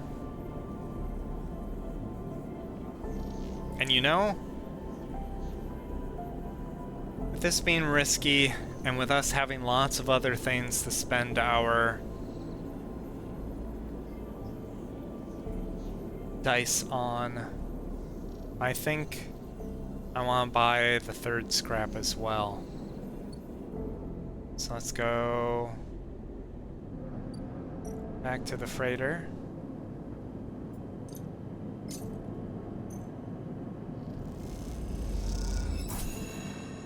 Okay. That's all the scrap I can get. That's all the scrap I need.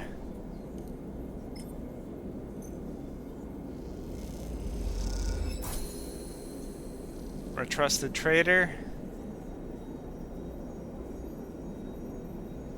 What can we see now? The Ort Fabricator.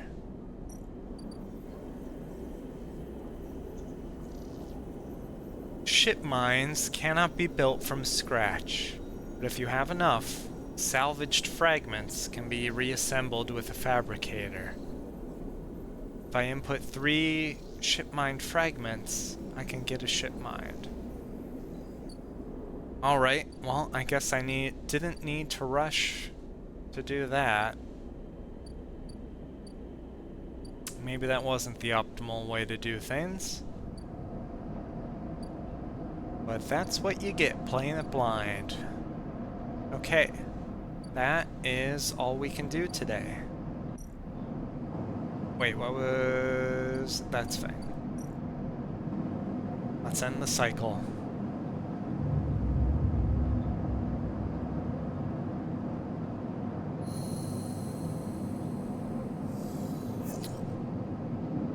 Four and a 3. Okay.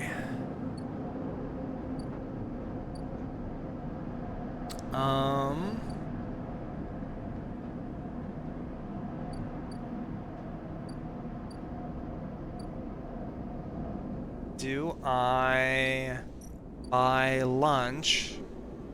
No. Lunch can give me 3 energy. So let's wait. let's go see Sabine. The first thing you see on entering is the glint of Toshiro's implants, like a cat's eyes in the dark of the corridor. He nods you in as you arrive at Sabine's door. The entryway is still dark, and you push through the sheeting into the surgery. I have it. Sabine stands with the case open in front of them, a set of vials lined up inside, separated by foam inserts. They pick one up, rotating it in the warm light. I have no idea how we yet again trail off. We should treat this with caution. It looks authentic, but I have no idea if it really is what it appears to be. I'm the test case then? That seems to be the case. Unfortunately, I'm not sure we have another choice. They gesture for you to sit on the bed. The stabilizer works under a similar principle to an immunosuppressant in a transplant operation, in that it stops your body from injecting the unfamiliar part of itself. In the case of your frame, the unfamiliar part is each of your biosynthetic organ groups, which over time are identified by your body as foreign material, and therefore must be eliminated. Sabine holds up a vial of the would-be stabilizer. However, unlike an immunosuppressant, a stabilizer doesn't do this by eliminating your entire immune system. Instead, it re-encodes your biosynthetic organs with new protein chains, which act as passcodes within your immune system. The stabilizer refreshes those passcodes, keeping your frame from ejecting all of its own organs. Which means it's not a cure. It's just, it'll only last a little while. Which means the stabilizer should be able to encode any organic or biosynthetic matter to be accepted by your immune system. They glance away. At least if the stabilizer is genuine. The only way to know for sure is to inject the vial. They begin readying the syringe. I'll start with a small dose to limit the risk. Okay, let's do it. Sabine cracks the glass neck of the stabilizer vial and uses a syringe to extract a fraction of the liquid. They tap the syringe, and you watch as if any sign might emerge from the clear liquid. Barely feel the needle, your frame registering the initial injection, but with little response. A sensation begins to spread from the site, a fizzing, trembling wave that disperses through your arm with incredible speed. Your vision goes white when it returns. Your vision goes white, and when it returns, Sabine appears encased in shards of sparkling light that slowly fade into darkness as you settle back against the bed. You swim in darkness. Muffled noises, like an argument heard from underwater. Prickling waves of cold. When you sit back up, Sabine is sitting in a chair by the window, facing away from you, backlit by the glow of their slate. Awake? Yes. The stabilizer is genuine. They sit down beside the bed. I don't know how Yadigan acquired a case of this stuff, but they did. Sabine looks troubled, distracted. You should rest some more, but you're going to have to do that somewhere else. They gesture to the door. I have other patients. Sorry. Sabine nods toward the case. I'm afraid I can't offer you any more doses. You're going to need to pay for your next dose. Silence fills the room, and they return to their glowing slate. Looking around the room, it seems different somehow, as if things have moved or shifted. You wonder how long you've been out. Sabine? Nothing comes free, sleeper. Remember that. You manage to get to your feet and wander out into the hallway. The queue stretches down the flickering corridor. Toshiro stands impatiently by the door and fixes you with a glare as you leave. You lower your eyes as you stumble past, somehow faintly aware of the station spinning beneath you. Did she already take something from me? I pay for the next one, but I got the sense that I already paid for that one too, while I was out. I wonder what happened. Okay. If we look there, 100 for another dose of stabilizer. But I'm stable right now. I'm full up on condition. Okay. Let's...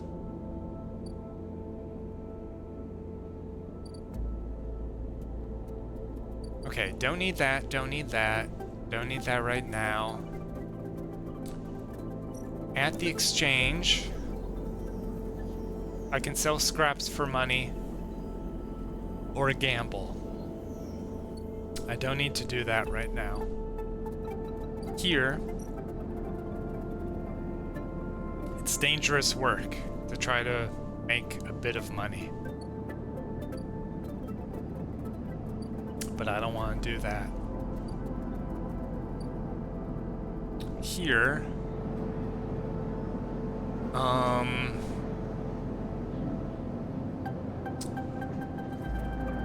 I can try to become both a dock watcher. Oh, I see. Because you're filling both of them, you really want to get a positive outcome, so you fill more than one. So you fill faster, this one faster than you fill that one. So you really want to have good dice coming here.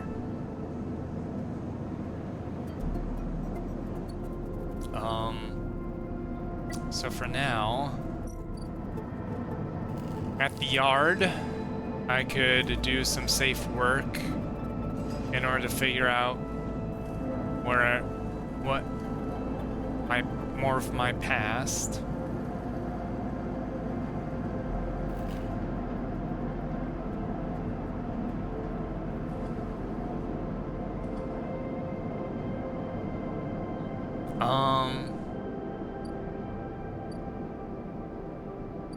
Or I could go to the shipyard and try and do... There I can get a 5. So there's no chance.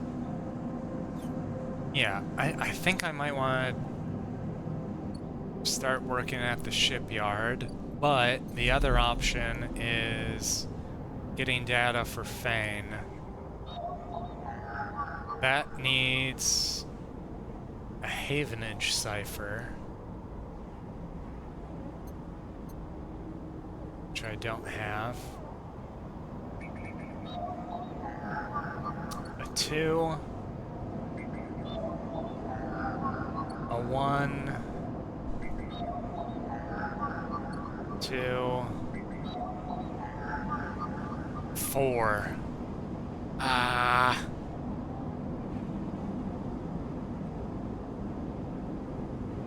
Corporate records. Well, that one needs a 3.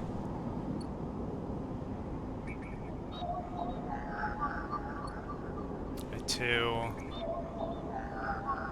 A 1. A 1. Wait, what's the Adigan agent up to?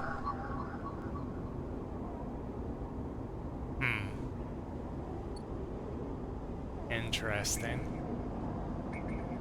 Okay, I could do 2 of these nodes, and then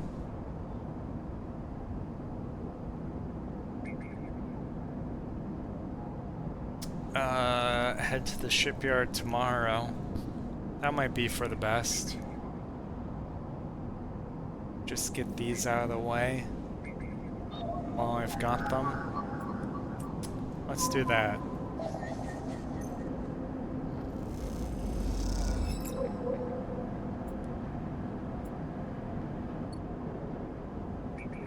And this one.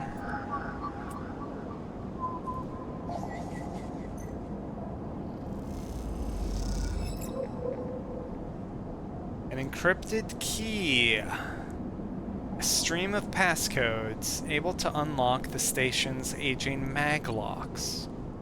Oh. Oh.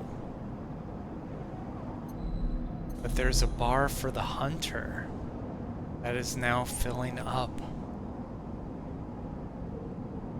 Okay. Let's go see Fane. Maybe he knows about the hunter.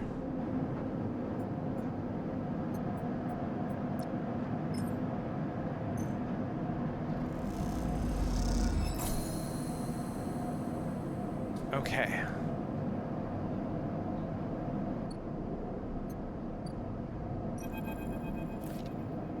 As you enter the bay, Fane is nowhere to be seen. The banks of servers and machines blink out of the dark in staccato rhythms, unseen eyes of the station's digital ghosts. Shitheads! Fane's voice echoes from behind a stack, followed by the hammer of a fist on a metal casing. These snaky shitheads.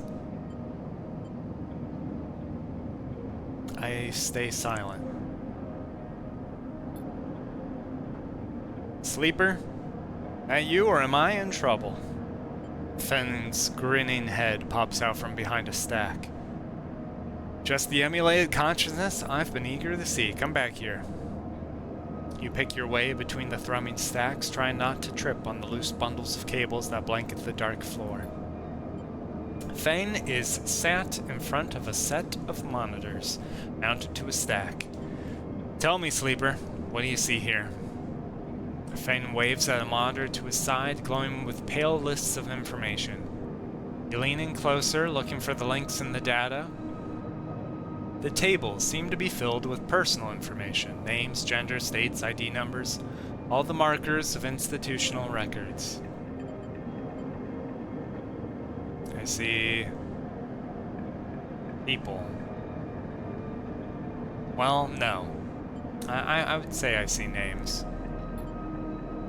Okay, yes, but what kind of names? I'm guessing it's the data I brought you from Solheim, so Solheim people? Bingo. He taps at the terminal. I pulled these from the old data you brought in, all employees of the Eye's original owners. And he leans past you and scrolls the list down. This one. This is a snaky shithead. He stabs at the screen with a finger. The name reads Hardin Hurst. A friend of yours? Fane gives you a sideways look. Funny you should say that, Sleeper. He drags a stool out beside him and motions for you to sit. There just so happens to be a Hardin Hurst in Havenage. He waits for your reaction. In Havenage. That's it. He's right there on the station now. Fane leans back in his chair. Just think about it. Decades ago, Hardin worked on this station as a... Fane leans across to look at the monitor. Senior Strategic Operations Executive. Fane raises his eyebrows at you. Our Hardin was keeping the money coming in for Solheim. He defined priority growth initiatives by making sure the extractors they contracted out to were hooked into a system that outsourced all the risk and kept the profit. Okay. I don't entirely know the difference between Solheim and Haven yet. I'm guessing Haven is like where we are, and Solheim is like what the Eye used to be or something. So back when he worked here, he kept money coming in.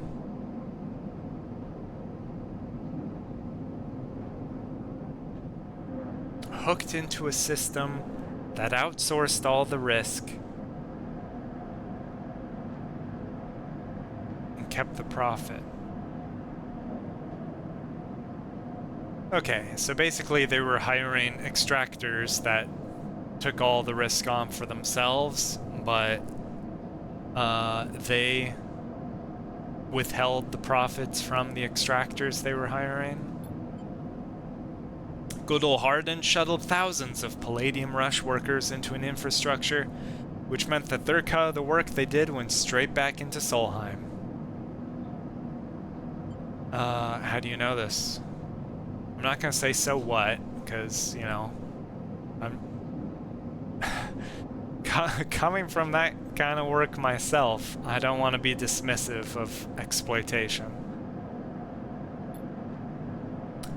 I grew up here, sleeper. This is my history.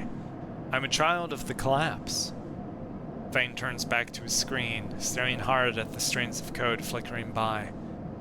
Before I was born, my parents were Solheim contractors. They ate in Solheim canteens, worked on Solheim ships. They breathed Solheim air and slept in Solheim beds. Thane's voice rises as he speaks, his hands fists on the terminal edge. And the work that paid for that existence, the cycles of hard extraction out in the belt, Solheim took their cut. This was a company town, so to speak, and my parents were just another in the long line of freelance contractors willing to risk their lives for a shot at anything other than poverty. Disposable. This guy, stabbing at Hardin once again with his finger, strategized all that, did the sums, and then somehow, thousands and thousands of cycles later, is still going. Still here, crawling in the walls like some shithead snake. You survived the revolution. Okay. So there was big corpo overrule, and then a collapse via a revolution. But some of the big cats, they found a way to hide out. How? These guys? They were big time. There's a lot money can get you if you're a company man. Thane relaxes a little. How is Hardin still kicking? I really don't know. He turns to you and smiles. So we are going to go find out. Hardin's now a big shot in the shipyards, just a few degrees back around the eye from here. Thane brings up a map of the lower eye. Havenage may be born out of Erland's revolutionary zeal. With a flat hierarchy, it is not. Hardin happened to float to the top. Thane zooms in on the far yards. Thane grimaces. The thing is, I don't have access to those systems. The shipyard crew is pretty paranoid, and they don't like anyone from systems digging around in their stuff. Plus, we need more than just the name of a Solheim executive. We need proof. Thane holds up a thumbnail-sized drive. That's where this little creation of mine comes in. I call it a ripper worm. He turns the drive between his fingers. It'll rip through any digital storage and spin out a silken thread of filtered data. This one's set on the scent of Hardinhurst. He hands it over. Getting into the compound might be tricky. Thane puts a hand on your shoulder. But you, however, have a particular knack for remote access. Thane grins. If you can extract yourself a Havenage cipher from a Havenage agent, they sometimes carry them among their data caches. You can crack open the compound's network and slot the worm in through any open port. You never even need to go near the shipyards. So what do you say? Up for it?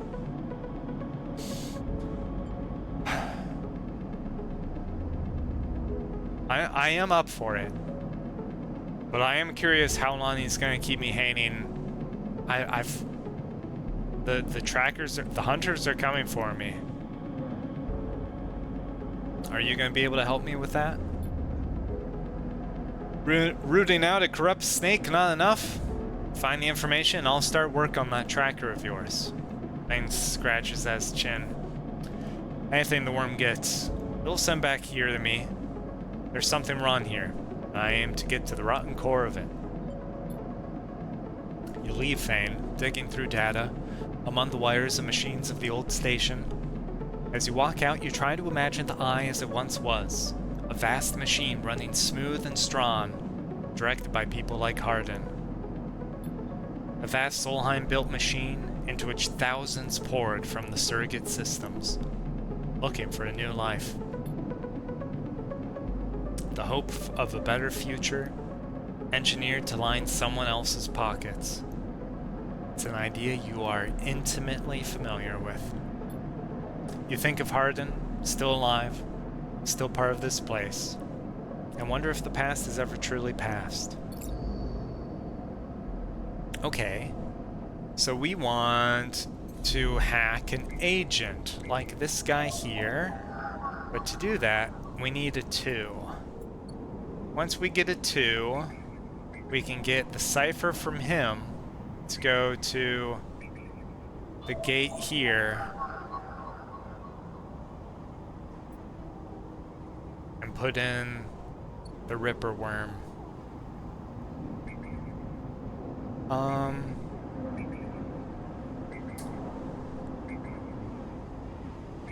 Okay. Are there any other things? Well, the Yadigan agents, they do kind of concern me, but not immediately. This will get me crypto. That would be good with a 1. Sorry, not crypto. It's basically crypto. Cryo. It mines cryo.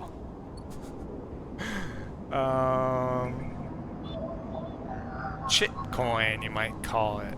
Okay. 2 for the agent, 1 for money. 1 for the money, 2 for the show. Okay, so let's abandon that. Route of actions.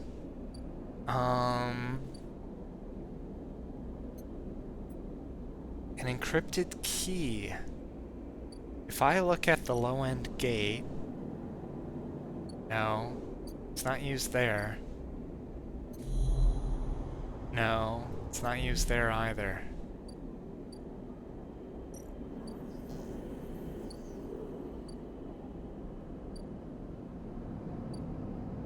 If I look at the rotunda... No.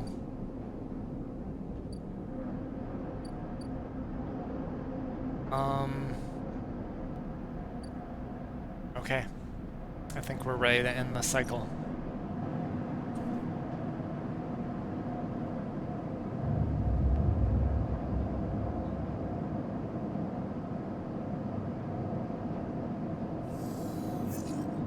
Wakey wakey, I've got 5 whole actions today. 1, 2, 2, 4, 6.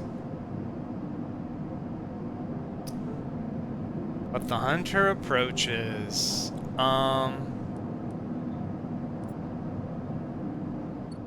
We can leave. We can go have some breakfast. Spend our cryo.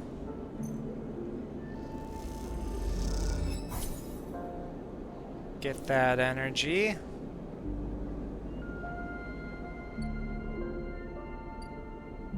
Then we've got the 1 and the 2.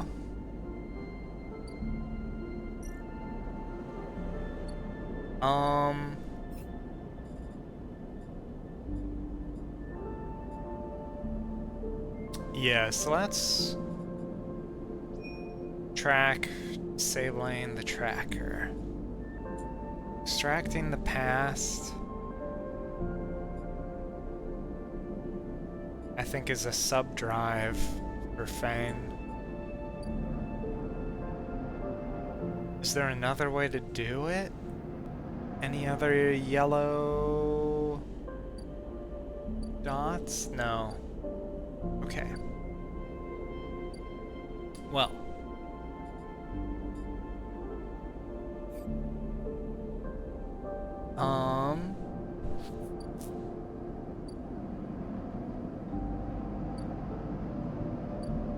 Let's get cracking.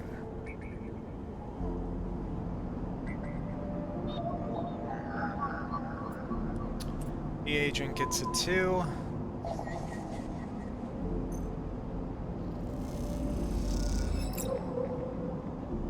Got the Havenage data.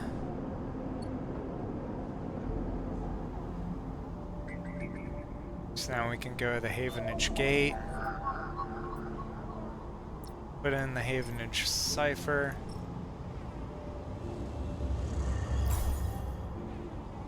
The gate flips. You're in. I'm in. And now it's a double port.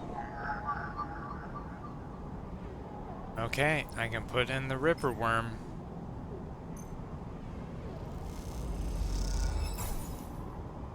Shipyard servers are slotted.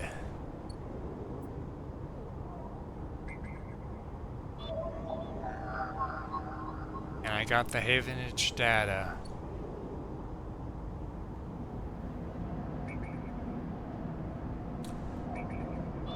This... a 2... gets me that. This... a 1. Yeah, let's get this.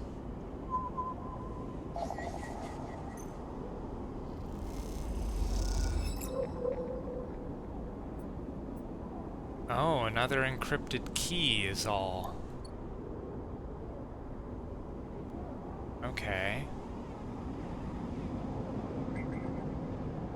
Oh, but we are quickly drawing the hunter's notice. So let's... wait. Is the key... no. Alright. Let's leave that be. And let's go see Fane.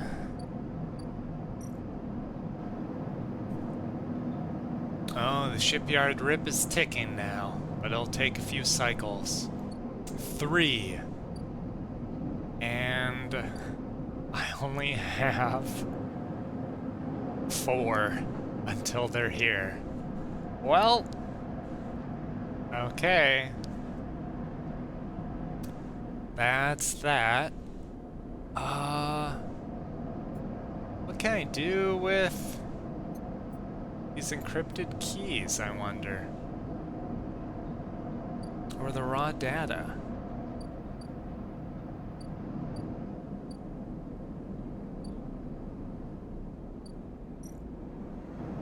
Maybe the, no, I don't know. Well, okay, we do have a 6 today.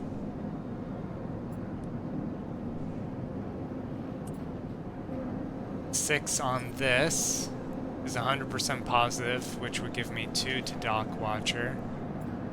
6 on this becomes a 5.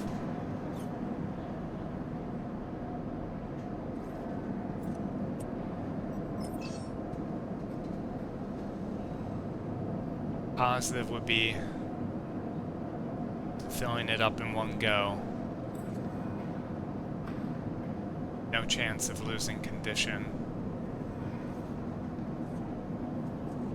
Do I take the risk?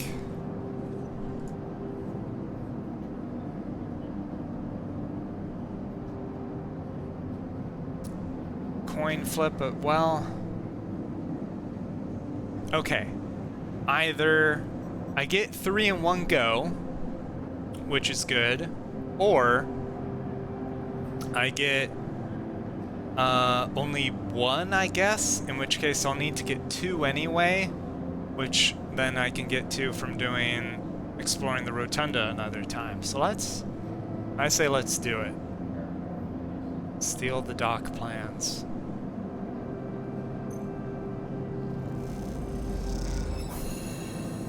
Nice. Oh, neutral outcome gave me +3. Oh.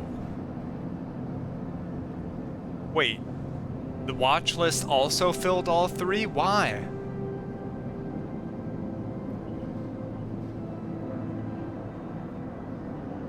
Why did that all fill up?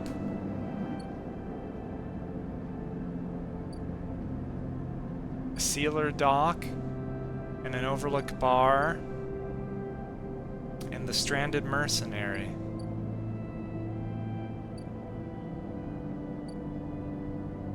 Huh. Alright, let's take a look around. What's going on with the sealed dock?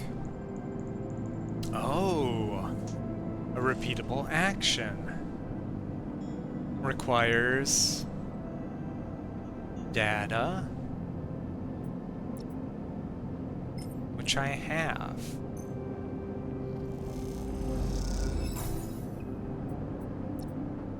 And I have enough.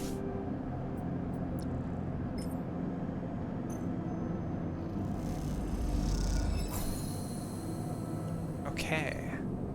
So now, the NeoVend 33, a mysterious machine. As you slip inside the sealed dock, a pulsing light grabs your attention. Among the discarded tubing and rusted plates, a machine flickers with a warm glow. Let's approach the machine. As you get closer, you recognize the machine's blocky shape, settled into an alcove in the side of the dock. A kind of upright cabinet is covered in faded logos and messages, from which you assume it was once an industrial vendor, intended to dispense and manufacture ship's fittings and other mechanical parts necessary for the regular running of freight and resource extraction vessels. The manufacturer is listed as NeoVend, and you remember an advert from long ago, squeezed among all the off-world recruitment drives that assaulted every planet-board citizen, which chirpily saying that name over and over. You wipe a layer of dust from the cracked screen, thinking of those contractors squeezed by their own corporate employers to pay for every bit of minor maintenance on their rented ships. Enter your registration. Enter your registration, chirps a pre-recorded message, catching you off guard. I press some keys. You reach for the keypad and something begins whirring. At first it sounds like servo motors starting up, but it quickly becomes a whisper, a whining, then a multitonal voice that emanates from NeoVend. Aw, fuck. Entity, they hiss. Speak with me. I stay silent. There is a squeal, almost like some strange mechanical swallowing or intake of breath, before the machine speaks again. I have need of you. You have need of me. That squeal comes again, and you see there's the 3D printing apparatus in the upper part of the machine resetting into place. So each time the servos can be orchestrated to produce that whirring, whining voice.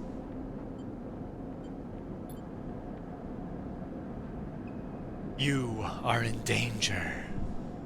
Wait, is this not the hunter? Is this the guy the hunter's looking for, maybe?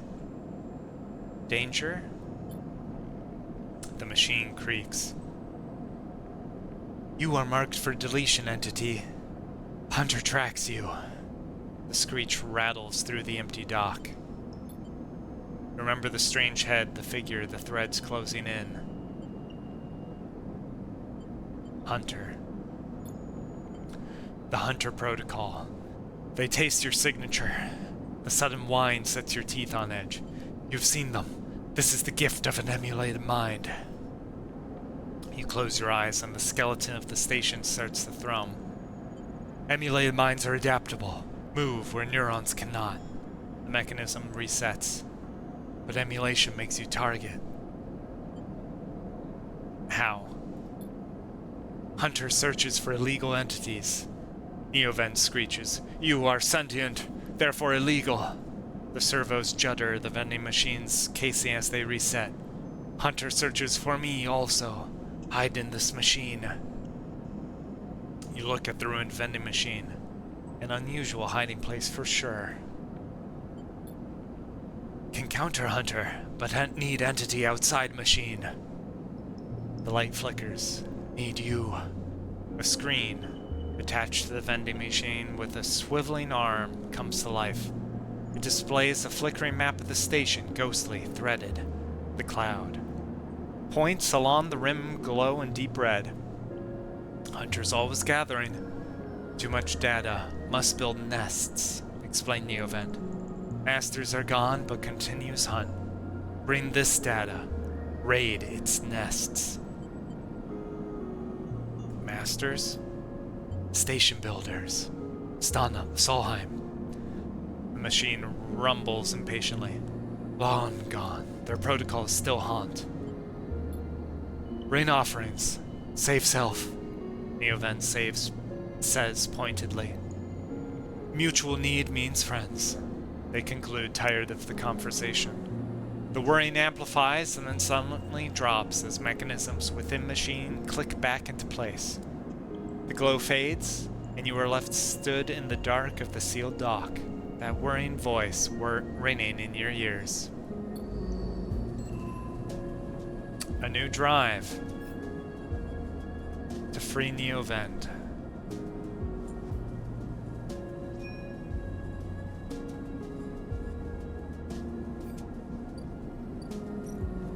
Okay.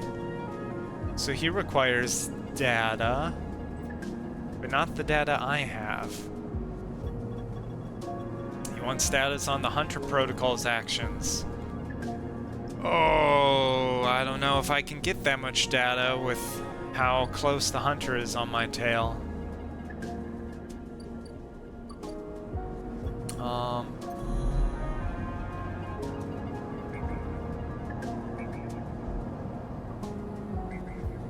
A Hunter nest. Yeah. There's one. There's two. There's three. Gotta raid them all. But... boy. Maybe the Hunter's notice will go down if I don't do anything once in a while. Because right now, 2 bars. Okay. What's going on at the Overlook bar? I can spend cryo for rations. It's cheaper than fungus.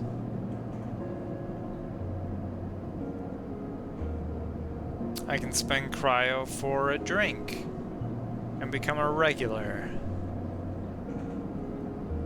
Let's do that. The only way you'll gain trust around here is with a drink. Do we drink it all in one go?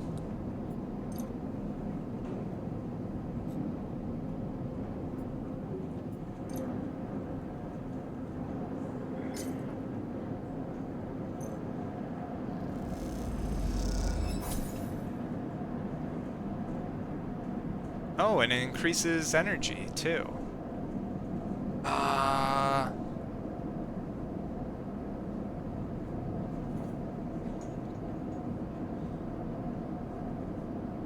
Maybe I wait to finish that until tomorrow to make use of the energy fill. Okay.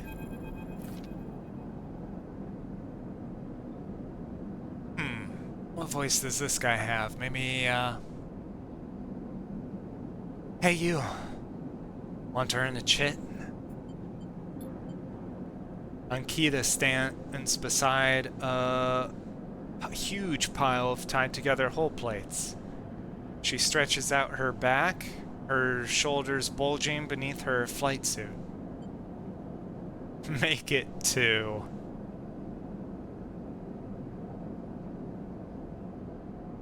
I think she'll respect the hustle. Make it 2. Ankita laughs. This goddamn station. She sighs and pinches the bridge of her nose. All right, come here then. You cross the docking concourse as she begins to split the plating into 2 bundles. What is it with this place? She asks as she angrily lashes the massive plates together. Everyone wants their cut. She straightens up to an imposing height, her armor plates creaking, and looks you up and down. Or is it just that you all think I'm an easy mark? We all need to survive. Ankita softens. I get it. I do. She shakes her head. But if I could go just one cycle without some jumped up grifter trying to take me for an idiot, then that would be nice. Ankita hoists 1 bundle of plating onto her shoulder. Come on then, enough chat. You've got to earn those chits. You struggle to shoulder the plates, but you do eventually. Ankita gives you a look. Ship's this way. And she sets off down a gantry at impressive speed. As you catch up to her, she turns down a passage, pushing through a small crowd of stevedores.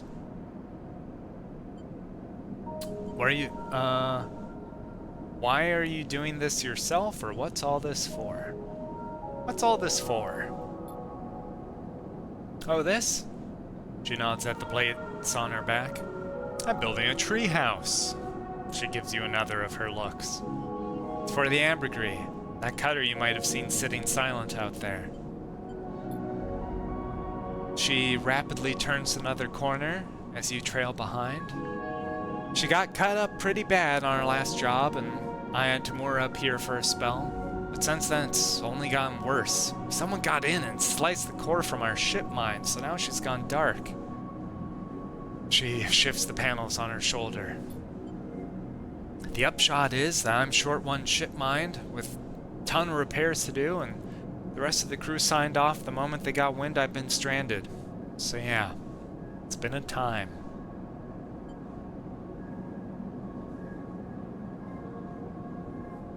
I could say sorry to hear it. I think that's a fair response. But I think asking anything I can do to help would really make her day. I don't know. Got a ship mine tucked away in that frame of yours? For a moment, you aren't sure if she is serious. Ankita swings the plates from her back, almost knocking you over in the process. This is me. She hauls the 2nd bundle off your shoulder. You're the first person I've met here who might actually be considered helpful. She pauses, chewing her bottom lip. Look, you want to help? Come see me. I need a hand putting Amber back together, and you don't seem like the type to try anything stupid. She passes the bundles of plates through the ambergris outer lock and then turns back. Just don't go spreading all this around. Ankita throws you a couple of chits. She gives you a parting nod and ducks through the doorway. All right, get out of here. She calls back and the lock slams shut.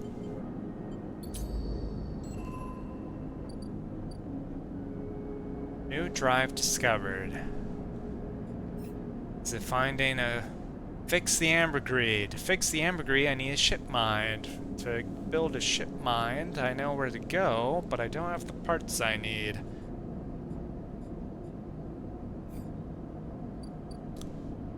Okay.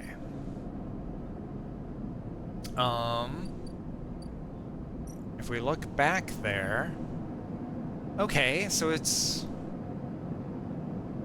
engineer tasks. That'll make things be ship shape.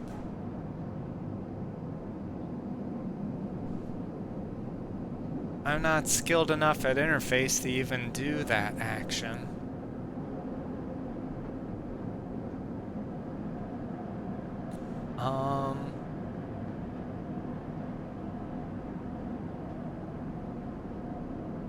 Oh.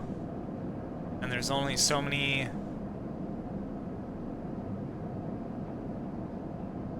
Okay, negative outcomes here will ground it, but positive ones will make it ship shape. I see.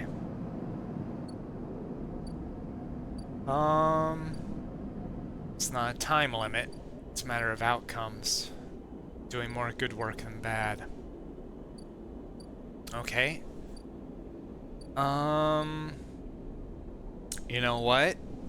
I bet what we need for the ship mind is something from the shipyard.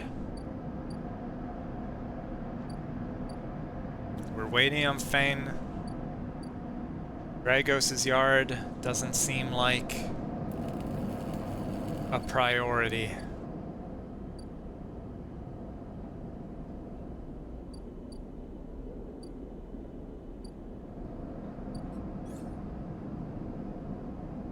Or is it?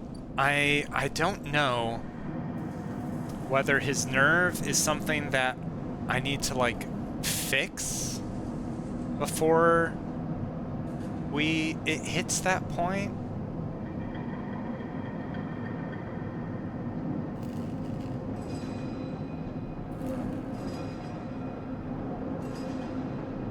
So there's danger, but I can get yard clearance and cryo if I do that 4 times. +1, so that becomes a... So do I want to work basically with all this stuff? I want to get to know people by eating, and then I want to work towards my goals while waiting by working as an engineer. But there's 3 places to do it. There's Dragos' yard, there's the shipyard,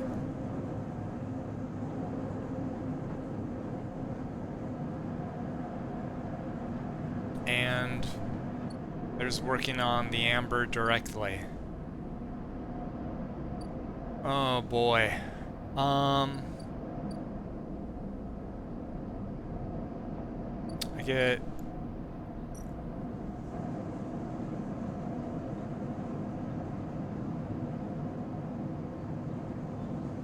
Yard hand. Okay, so I won't... It doesn't seem like I can make money here. You just get the rep. I think... I'm gonna do Dragos' yard first.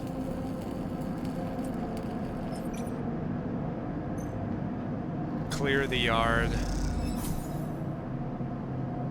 Neutral, +1.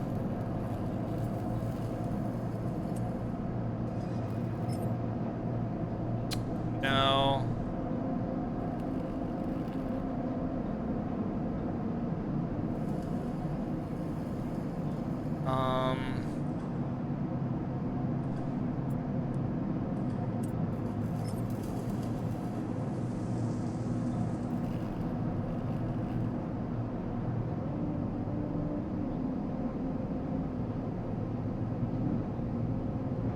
With a 2,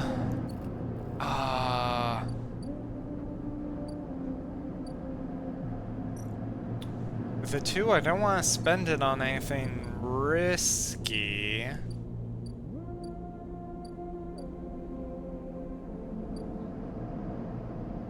So the place I might spend, I mean, this seems like the best place to spend your low numbers, but that hunter needs a 2. This hunter needs a 1. This hunter also needs a 2. Okay, let's... Erlin's Eye Residence.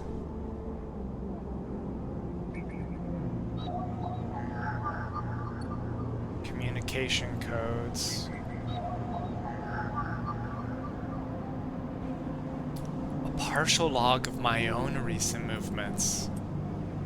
Let's see if we can do anything about that. Bypass. Extract the data. Got the hunter data. And the bar went up 1. Okay.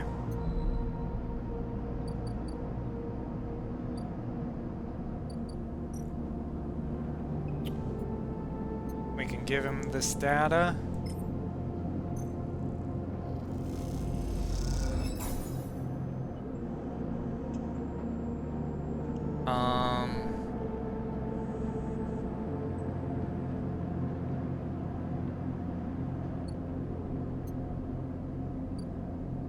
Okay. I think that's the end of my cycle.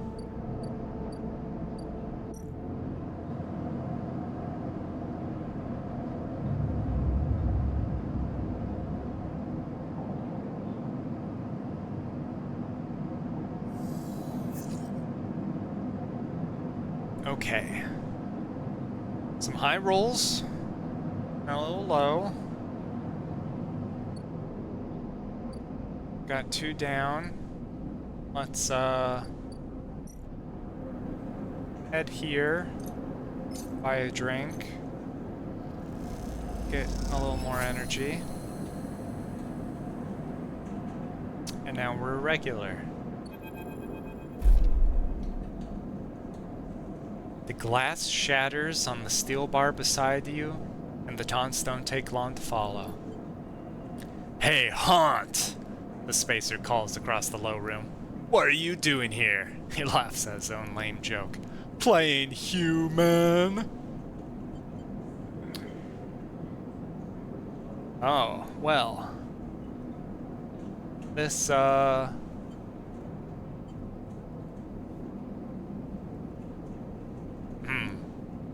guess I'm not so much of a regular. I will try ignoring first. You hunch a little further, staring at the hundreds of tiny impact points that scar the bar's surface. A hand falls on your shoulder, but as you flinch away, it pats reassuringly. You freeze in place. Okay, close that. That. Out. The voice comes from behind you. Spat out. Out! The voice comes from behind you, spat out like a shot. Turn to see bright eyes, dark hair, and a stare that could breach the wall and vent you all into the hard vacuum. As you turn back to the spacer, the second glass comes sailing through the air. I'll try to catch it, because that would be cool. Oops. You reach up a hand and the glass shatters across your forearm, showering you in fragments. Through the haze of glass and Gerol vapor, you see Tala leap the bar and close the distance to the spacer. The thud as he slams into the wall echoes around the bar like thunder. Now flanked by other figures quick to their feet, Tala throws the spacer out through the door and stands silhouetted against the rotunda lights. You touch your arm and it feels wet. Someone helps you to your feet and back onto your stool. Broken glass rattles as it is cleared, and a fresh measure of Gerol is glugged out in front of you. That same hand, warm, heavy, falls on your shoulder once more. He isn't coming back.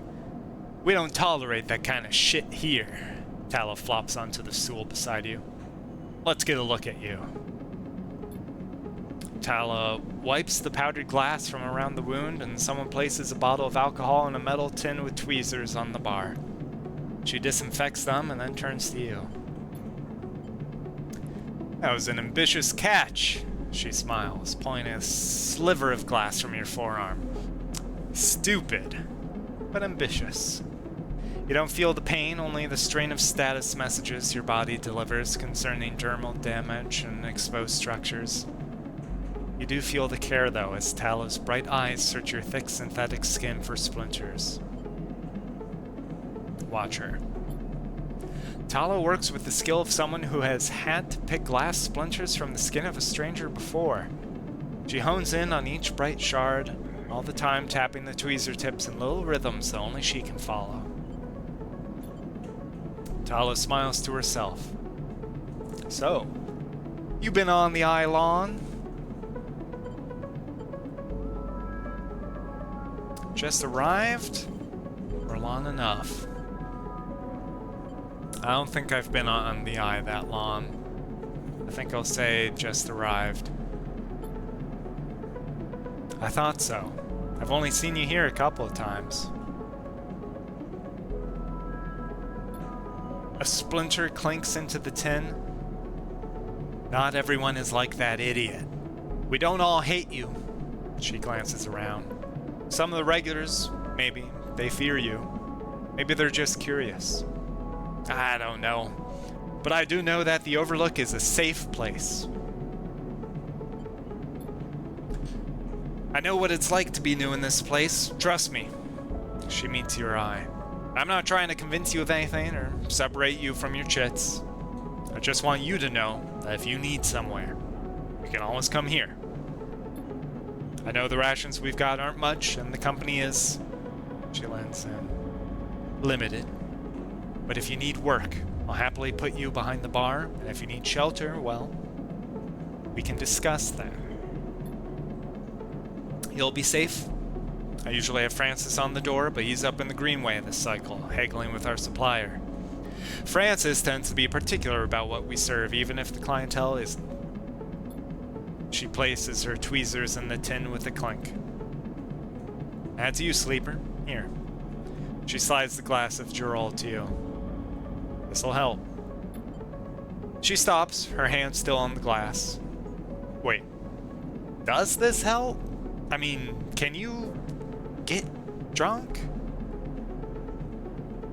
I don't know. I mean, most of my systems are at least synthetically lifelike, and I think Sabine was saying I've got some bio organs. So unless they like specifically removed stuff so that I can't get drunk, I imagine I can. So I'll say no idea. She laughs. Well, keep trying. I'll let you know if I see any difference. She walks back around the bar, gathering the glasses as she does. And before long is retelling how she threw that spacer out to a new group that just wandered in, complete with dramatic actions. She gestures in your direction, and you instinctively look away, back to the worn surface of the bar. You take a sip of the Gerol. The earthy, fungal tones fill your senses, almost blocking out sight and sound like diving headfirst into a bog. You may not be able to get drunk, but this connection to something grown, something fermented, something old, it feels good. Okay. So now if I look at it, I can work a bar shift, but it's engaging work, and it's risky. So I don't think I'm gonna pursue that.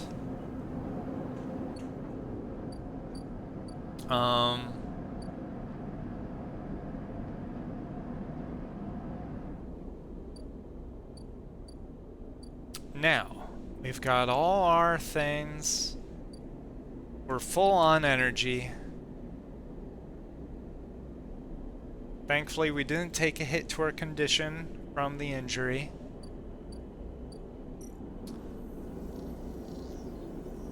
Selling scrap there. No, we want to work. Because if we look here, next thing we do, we're drawing the hunter's attention.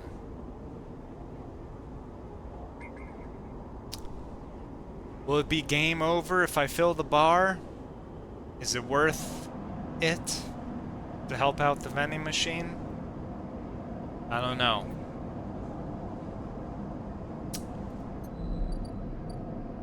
Let's wait.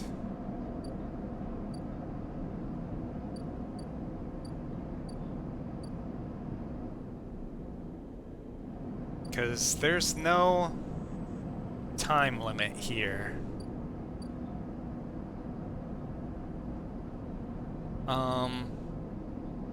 Places where there is a time limit.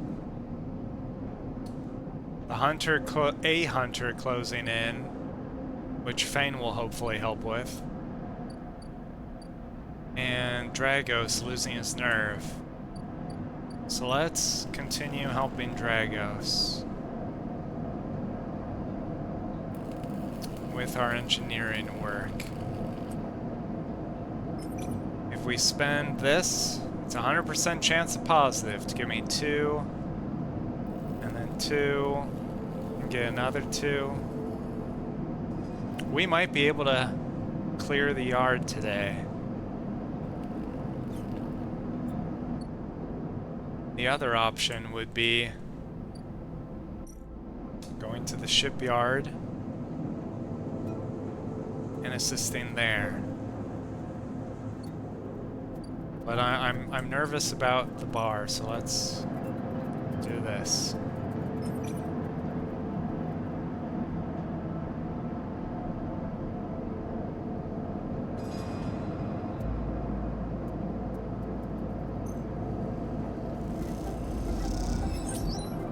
Okay, +2.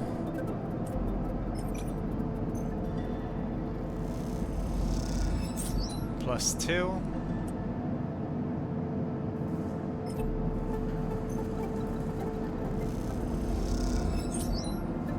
+2. And now for this. We can do this because it's safe. And let's do that.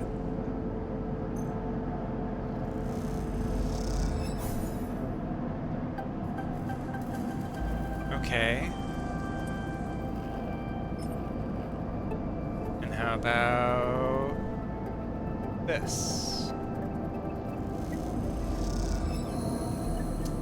Negative outcome is what I wanted. Just get some yard clearance.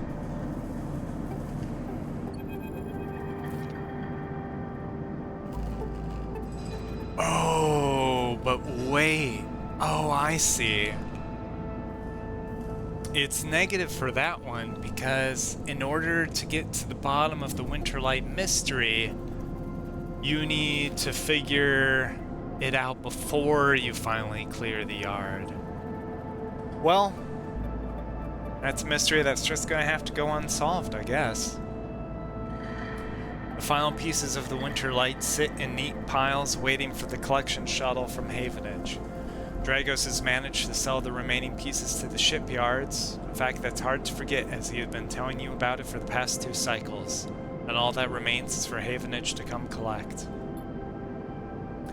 Look around at the yard, transformed from when you first arrived. The mostly repaired drones flit back and forth, no longer buzzing unevenly or lost in dark corners. And the scrap is sectioned, sorted. The system that you and Dragos have put into place over the past cycle is paying off. As you look, you notice the glow of pale light from the office by the entrance, that run-down cab of the building which houses all the records and spare equipment. Dragos must be inside, and you get to your feet and walk over to find out when the shipyard collection crew will be here.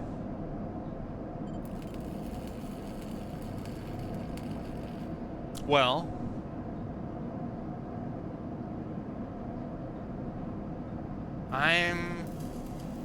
I'm gonna walk in.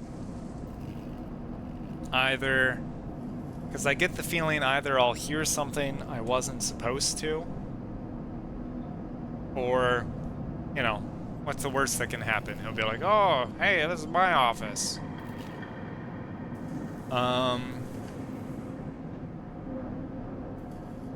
We're in a workplace during a work day. Let's just walk in. You swing open the door and Dragos flinches.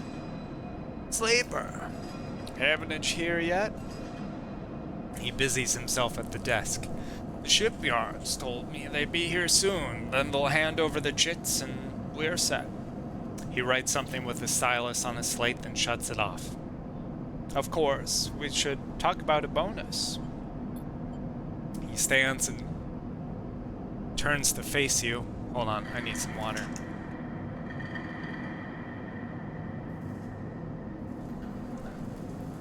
His face placid. Look, I don't know when the next job is coming in, but this should tide you over for now. He opens his hand to reveal a stack of chits. What's going on here? Well, I don't know. Do I ask him about it directly when I kind of know he's been nervous to keep me? Or do I just kind of follow his lead? Let's take the chits. Dragos presses the chits into your hand. I've done well by you, and you've returned the favor. He straightens up and clears his throat, and you realize he has prepared what he's about to say. These chits are for you to take and do what you will with them. They're from me. They're the last I'm gonna give you. He pauses. There's no more work for a sleeper in this yard. He folds his arms. I'm sorry, but that's it. Stay in the container as long as you need, but the yard is done with you. He turns away to his terminal. What do you mean? I won't say I need the work, because there's other places I can work, so I guess I'll just ask why the change of heart. Don't press me, sleeper. This is for your own good. The glassy apertures on Dragos' headset betray no emotion. You need to stay away, sleeper. He pauses, considering his words. Trouble is going to follow you here. Trust me. What do you know? I know I'm in danger. Do you have anything you can tell me? Dragos kicks at the floor, frustrated with himself. I'll not be saying any more, sleeper. Dragos suddenly grabs you by the shoulder and drags you out of the office into the yard. He turns you to face a stack of pieces from the winter light, dissected, cut down, totally unrecognizable as a ship. You came through that, sleeper. That should have been you. Chopped and stacked. His hand trembles on your shoulder. That is what happens here. We cut down broken machines and move them on. Well, I didn't cut you down, but I'm sure as hell moving you on.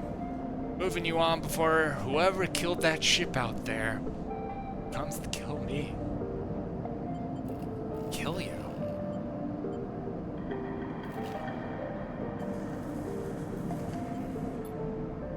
Kill both of us. He shakes his head.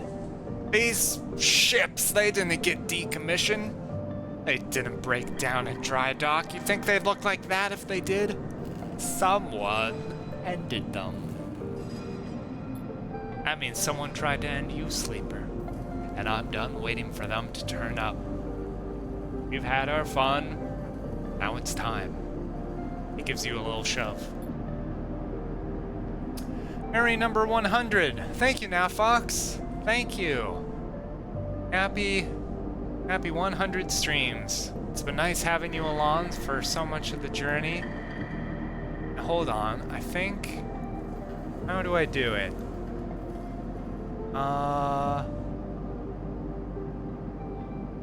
Somewhere...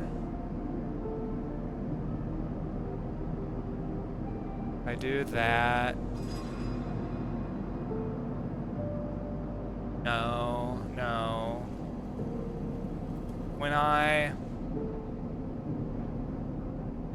when I got to 50 followers, I think it gave me the ability to make, you know, regulars into sort of VIP chatters. I don't know if that actually means anything or if it's just a fun little status thing. But I'm trying to see how I can do that right now. And I don't... I'm not seeing any options for that.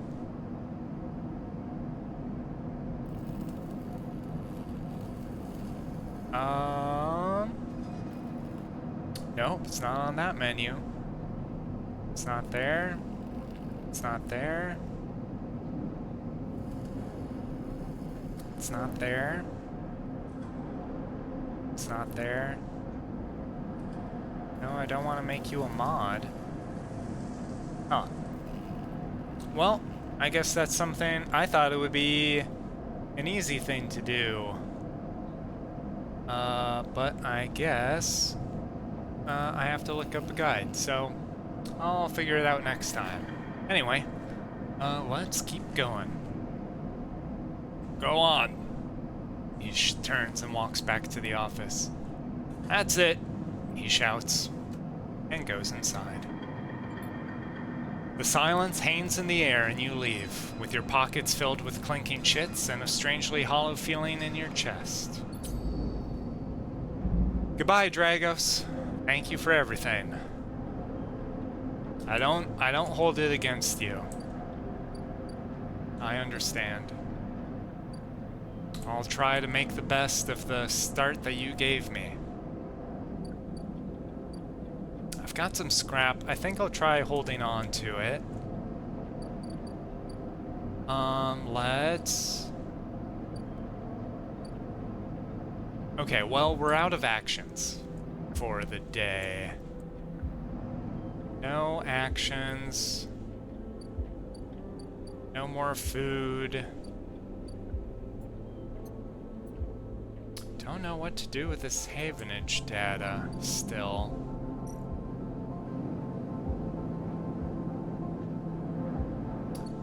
Not here.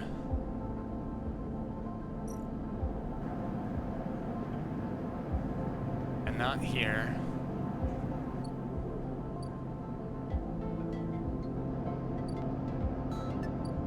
Oh wait, have they shown up here yet? No. Next cycle, there'll be somebody there. And this, we did all we could. Low end gate. Yeah. I think we can end the cycle and do some shipyard tomorrow.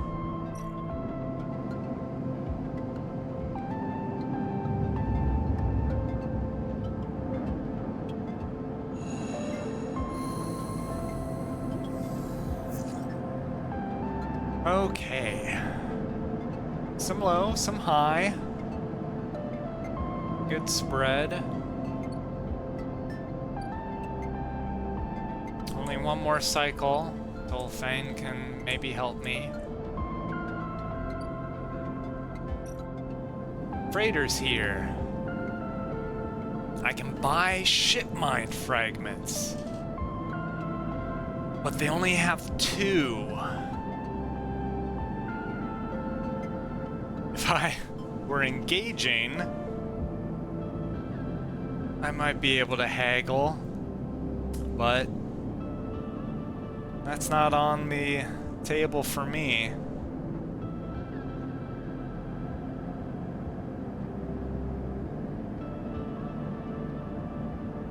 Offloading goods.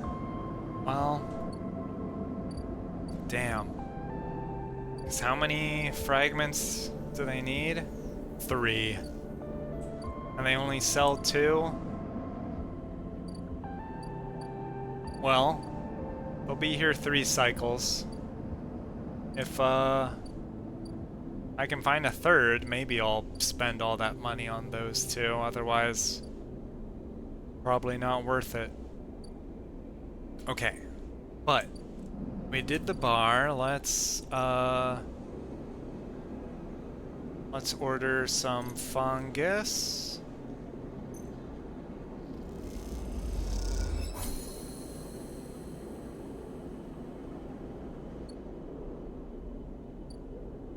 And have another chat with Emphas.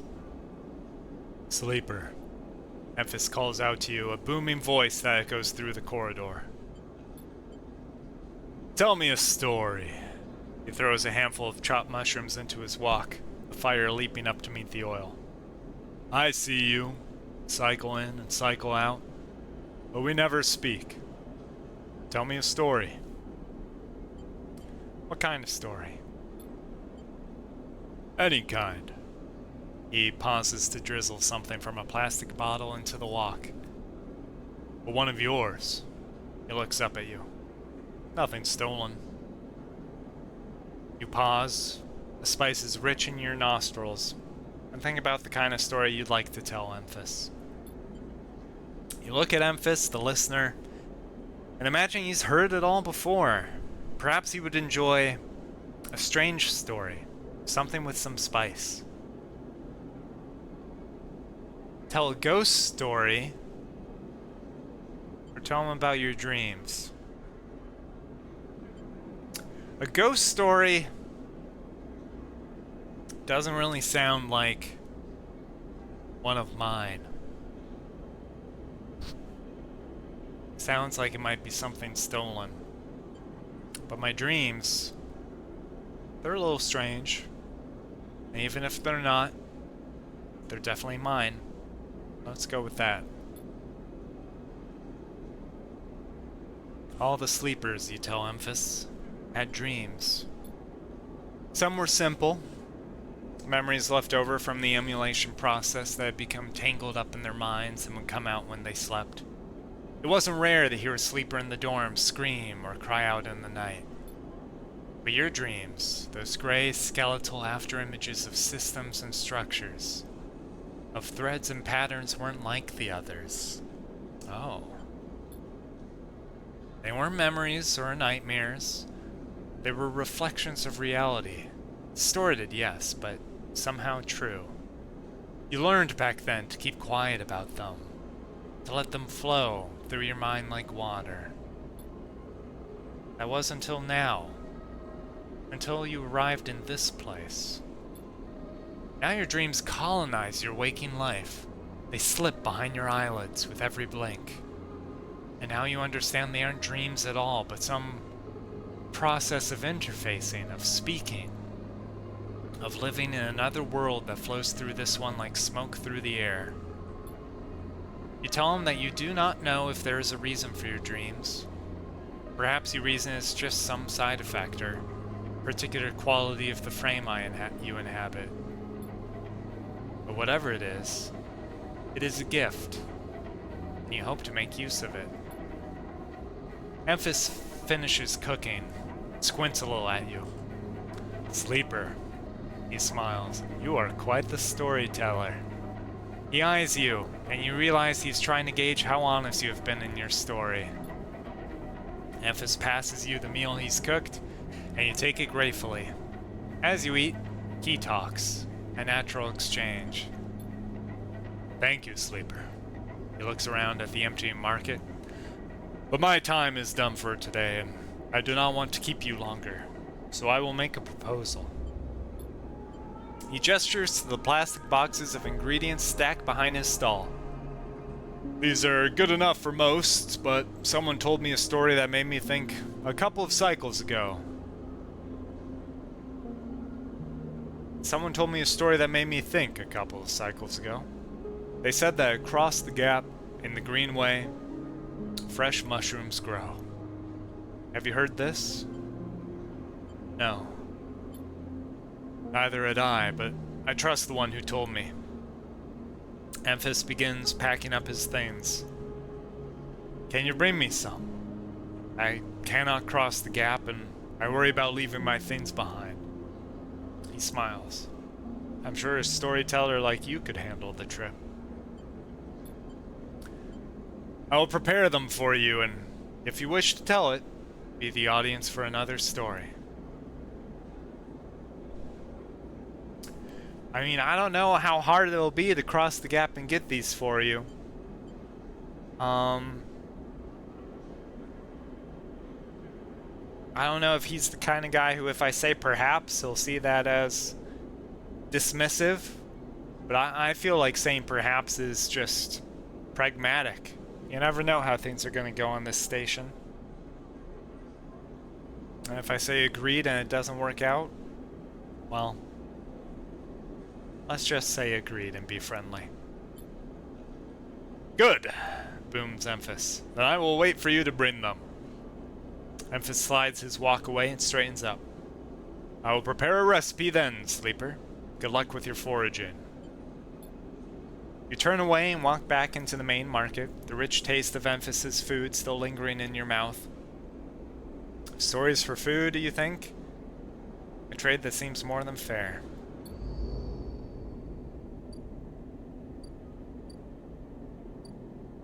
Okay. We are stable. Dum da dum dum dum dum dum.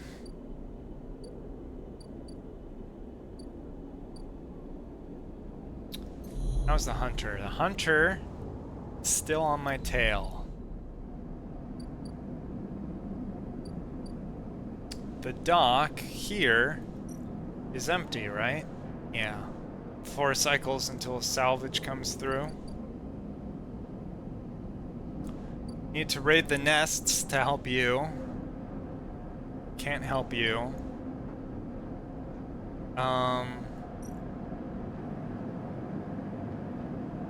I could work for you direct. Right. Well, wait. The work I do here, I don't make any money. It's just helping the Amber. But I want to have good roles for that. Here, I can buy. I think today. Ooh. I've lost my safe zone. This can give me 2-yard hand, but this also gives me 2-yard hand. I see no reason to do the dangerous work then.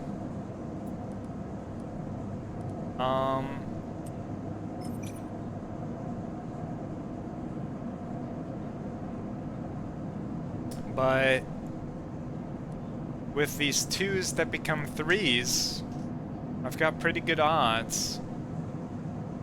I might be able to get it all in one go.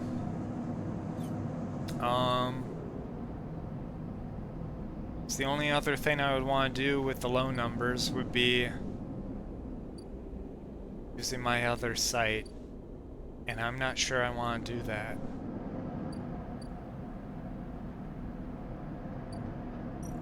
So let's do it.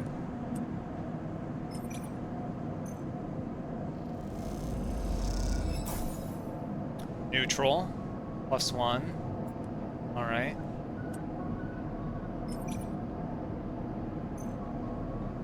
Go again. Neutral. Okay.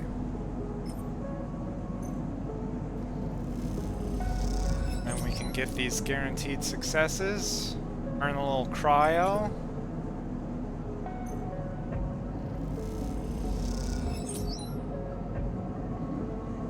Okay.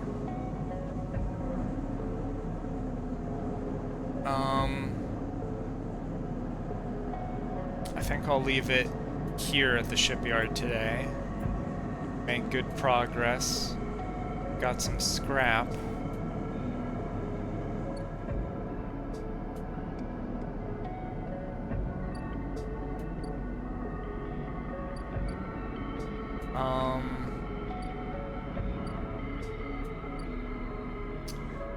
Is there anything I want to do with the 1?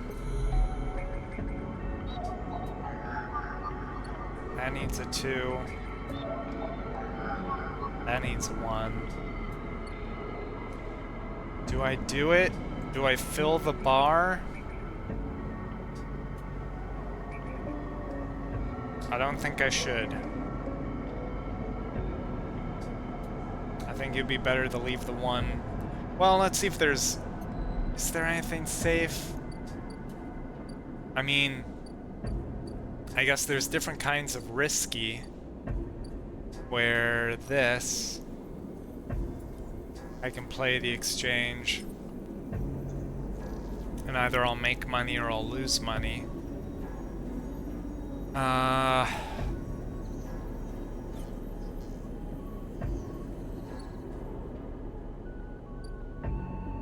Not with those odds.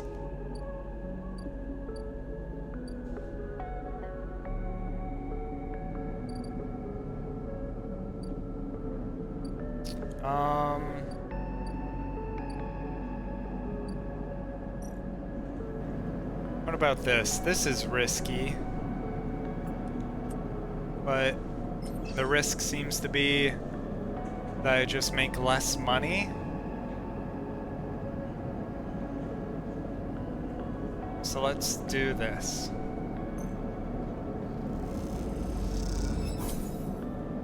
Neutral. Nice.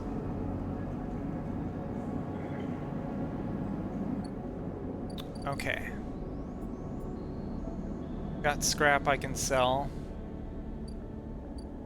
And I have enough credit to buy from the freighter. Let's see what tomorrow brings.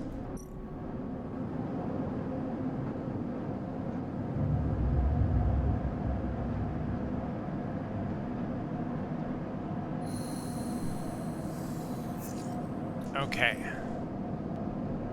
I know we're down to 4, but I kind of feel like we should let it get down to 3 before paying for the drugs again. Be expensive to keep it topped off. Okay. Now, 4 and a 3 are pretty good. Let's go see Fane. As you arrive, Fane comes striding towards you, taking you by surprise. Let's go, Sleeper. Puts a hand on your shoulder and turns you back the way you came. Follow his lead. He steps into the passageway, guiding you downrange towards the shipyard. Sorry for the hurry, but we have something of an opportunity. That data you ripped, well done by the way, he grins, tells me Hardin is making a rare inspection of the side reels horizon this cycle. It's the perfect chance to confront him outside of that compound he hides in. Fane takes a sharp turn onto a dimly lit side passage. Confront him? Already? That's right, it's the perfect time. Fane slows, slips into a dark service tunnel where, somewhere in the black, a water pipe drips. It's him, Sleeper. The same Hardin Hurst. Our worm ripped out decades of records that mention him by name, an entire trail of documentation from the first days of Solheim collapse until now. He wrote out the whole thing, slipped into Havenage when it first broke off from the Union. He paces in the tunnel, a hand rubbing at the back of his head. I need you to understand something about Solheim, Sleeper. I don't know what you know about the collapse, but it wasn't as instant as it sounds. It wasn't like Solheim was there running the station one day and the next Erland's Union took power. Back then, Solheim knew this place was slipping away from them.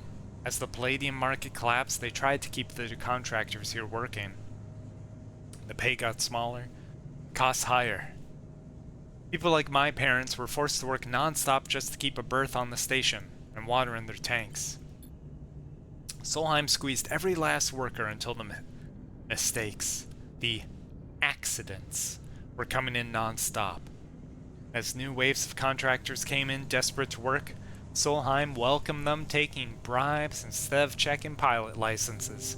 The whole time, Solheim was folded up, dragged into court cases in the central systems, while this severed limb of a station still desperately tried to take all it could. The riots came after the collision at Dock 2. A young pilot, his MEV overloaded with palladium, miscalculated his trajectory and took out a section of the ring. Hundreds died. Thousands panicked. My parents told me people were terrified, and the blame fell squarely on Solheim. People like to tell stories about Erlen, how he brought the factions together, spoke to the crowds, turfed out Solheim. Maybe that's true, but my mother, pregnant with me, locked herself in her MEV and welded it to the dock, while my father joined the improvised crews trying to seal up the ragged edges of the gap. He never came back. Fang pauses in the dark. They sealed it up, though, and by the time they did, Solheim was gone, abandoning every one of us to the black. Apart. Fang finally turns back to you now, his eyes burning. From shits like Hardin. Shits who held their place, rode it out, and slipped into the new structure like nothing had changed. Standing shoulder to shoulder with those they had exploited at every step. Fang starts walking again. That's why I can't just let him strut about the shipyard. This time, his past catches up with him. I agree with you, Fang. I'm behind you 100%. But there's ways of going about this.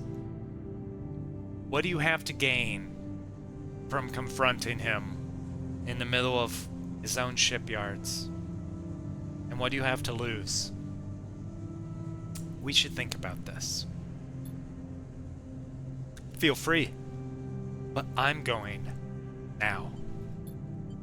Fang rejoins the main passageway, which is now wide and glass-roofed. Through the ceiling, you can see ships in mid-construction, their flanks lit by the flashes of plasma torches. The entrance to the shipyard is ahead. Oh, man. I'm worried that this is going to have negative consequences, about not just for this plot, but regarding my ability to work at the shipyard.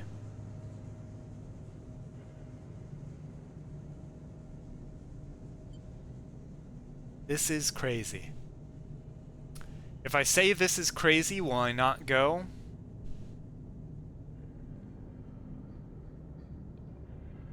Can I still go? This is crazy. Okay. Fang turns to look at you. Don't come then. I won't force you. Stand across from each other in the corridor. What is it then, Sleeper? Coming or not? I'm coming. I'm with you, Fang. I need you. You really got me in a hard place. Fang grins. Let's go show this shithead some consequences. Fang. He strides to the shipyard entrance and pushes through the doors. A web of corridors lead through the complex, snatches of the construction bays always appearing through windows. Ships are suspended like whale corpses, skeletal, imposing. Fang seems to know exactly where he's going, and before long you cross into a huge dry dock, locked to one side of the sidereal horizon. A network of platforms and scaffolding cling to the ship's hull, filled with workers and equipment. The sound is stretched out by the vast space so that the welding, cutting, and sealing seems to come from everywhere at once. Both you and Fang spot them at the same time, a group walking slowly across a gantry, and at the front, two men, one gesturing towards the ship and the other stick-thin, cleanly dressed, with a shock of gray hair. Arden. You and Fang say his name in unison, and Fang sets off up the staircase to the gantry, with you following behind. As you come to the same level, the group is passing closer, the foreman gesturing to the work being done throughout the dock, and Hardin nodding along. Hardin Hurst! Fang shouts across the noise, taking you by surprise. His voice bounces and comes back in a rippling echo. Hardin Hurst. The figures turn. Yes? Hardin asks quizzically, raising an eyebrow. He glances between you and Fang, and you see his gaze linger on your body, unsure of why a sleeper might be in this place. You are a traitor, Harden. A Solheim executive who tried to hide here among its victims. Fane's voice is steady, strong. You stand for everything the Eye was rebuilt in the shadow of. Against everything Erland stood for, everything Havenage stands for. You have no place on this station. For a moment, stillness descends on the group, as if everyone was held in place by the rattle of construction. Harden laughs. Well, good to meet you too. He glances around at those around him. Some are smiling, the others nervous. You're from the systems branch, are you not? Asks Harden, inspecting Fane's clothing. Fane turns to the foreman. You need to call your security. This man is a corporate agent. The foreman glances between Fane and Harden, his hands drumming at his sides. Harden leans toward him and says something inaudible. The foreman nods.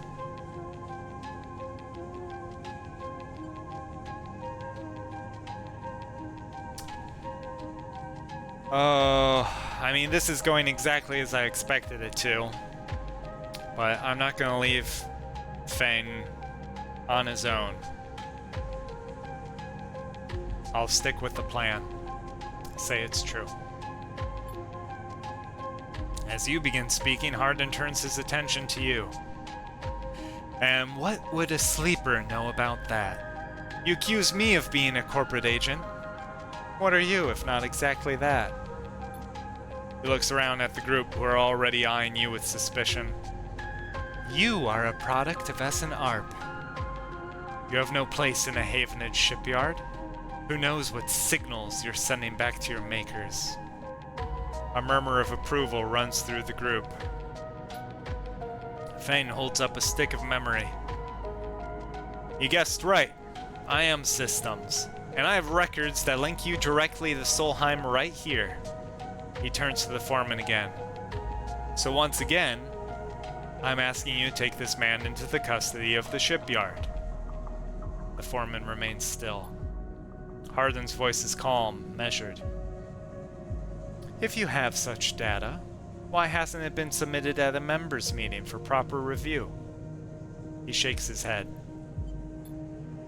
I have nothing to hide, unlike a man who does not announce his name, who enters my shipyard with corporate property in tow, and tries to turn my own men against me.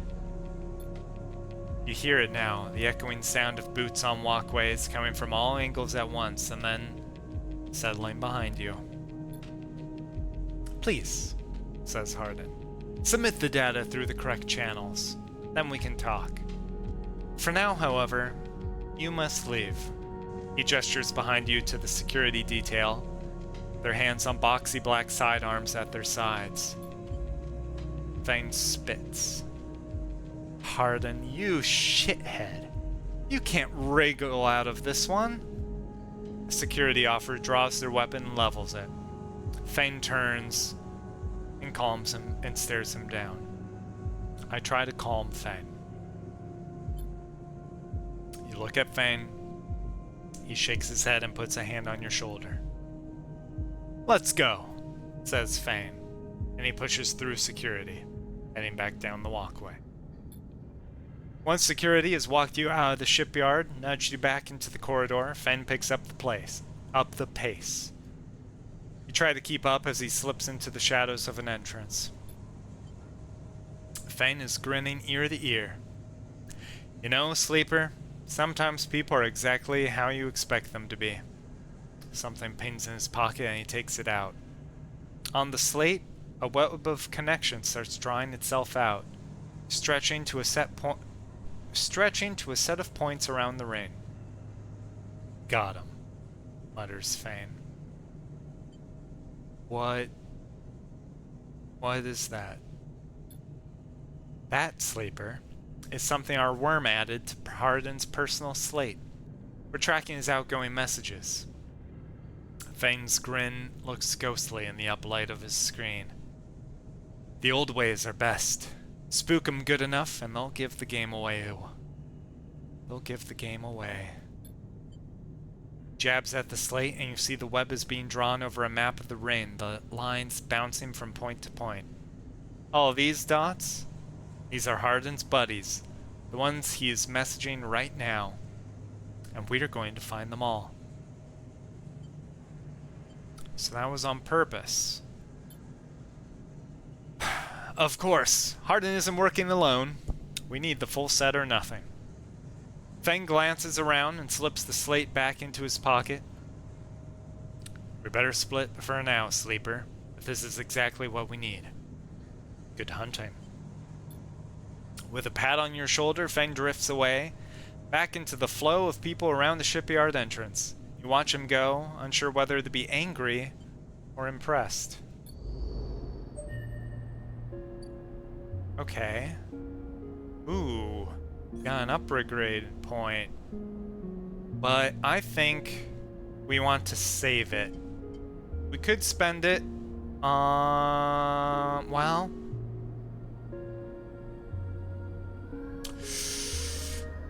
kind of want to build into it more than I want to be able to...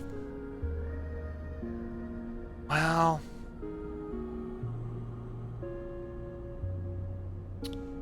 use scrap components at home to repair condition. Then I won't need... that would save a lot of credits to not have to buy... Let's wait. Let's save. Okay.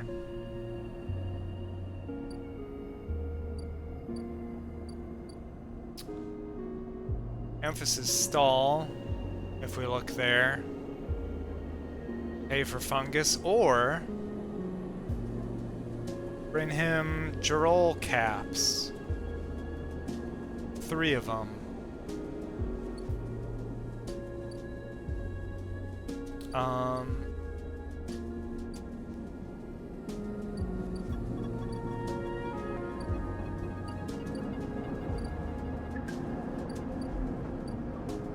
What's going on at Fane's? Ever since your trip to the shipyard, Fane has been missing from his bay. What's going on? Well,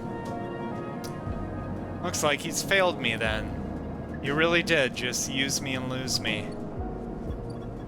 He has no intention of helping me with the tracker. What can I do? I can...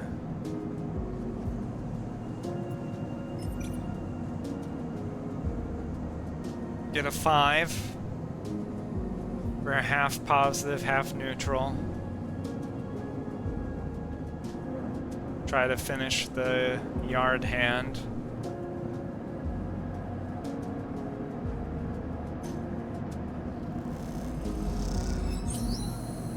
Nice.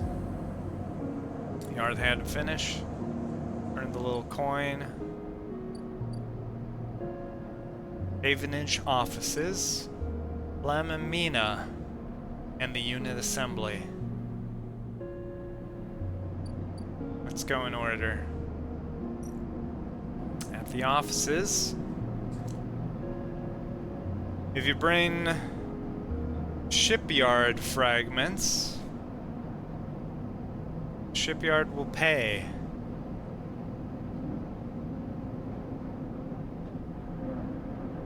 Oh. And if I inform on Yadigan, the sort of Yakuza of the station, they will pay as well. Huh. Sounds risky. Let's meet Lamamina. From the walkway, the sidereal horizon looks impossibly vast, a landscape of plating and frames. All along her flanks, torches flicker, drones maneuver, arc lights glint. A sense of scale, of industries, both stunning and strangely unsettling. She's quite beautiful, I think. you turn to see a figure a little way down the walkway, leaning at the railing.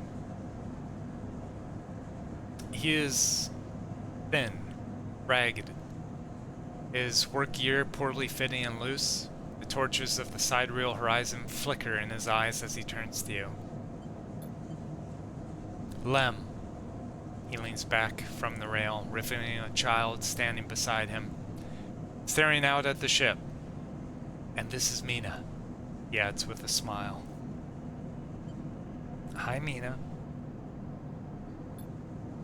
She stares and tucks herself behind Lem, who dutifully picks her up.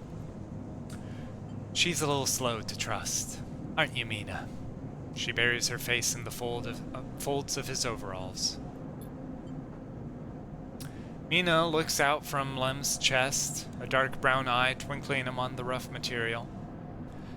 You're working on her then? Lem asks eagerly, gesturing to the vast ship. Or just admiring. He shifts Mina's weight to his other arm.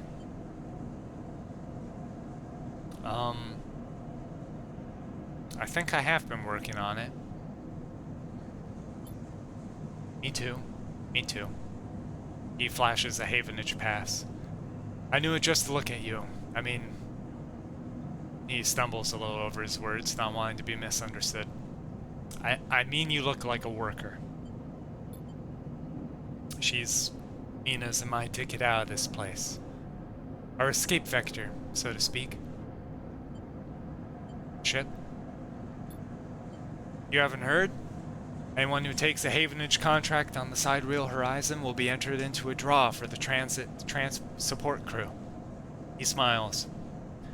We won't get to sleep the journey through, but a couple of decades of service will be nothing for me and Mina if it means landfall on a new world. He winks. Decades. It's a long trip. He straightens up, stretching his back. That's a colony ship, friend. The Celis Foundation is sending thousands of people to settle a system well outside the reach of the core worlds. It'll be totally independent colony. No surrogacy. No corporations. Oh, I don't know about that, Lem. Where the people go, corporations will follow. They'll plant their roots soon enough. Just because they aren't there yet doesn't mean it won't go with you. Celis Foundation? They're Havenage's client. Yeah, some wealthy project from the core systems. Interested in independence and self-sufficiency and all that. They hired the whole shipyard out, helped rekit it and everything. He strokes Mina's hair. Someone else's dream, I suppose, but doesn't mean people like me and Mina can't tag along. Mina responds by pushing his hand away. Daddy, she whispers. Food. Pulling an exaggerated grumpy face. She glances furtively at you as she plays with a set of dog tags that hang from Lem's neck. I'm just chatting a little, meanie. Give Daddy a sec. Turns back toward you. And you suddenly notice how tired he looks. Oh, believe you me, game. I notice how tired he looks right away. I'm not on the Havenage crew yet, but I'll work my way in. You can do it too, friend. We have to stick together. He smiles a little shakily, and you wonder how long he's been working to break into this official shipyard crew.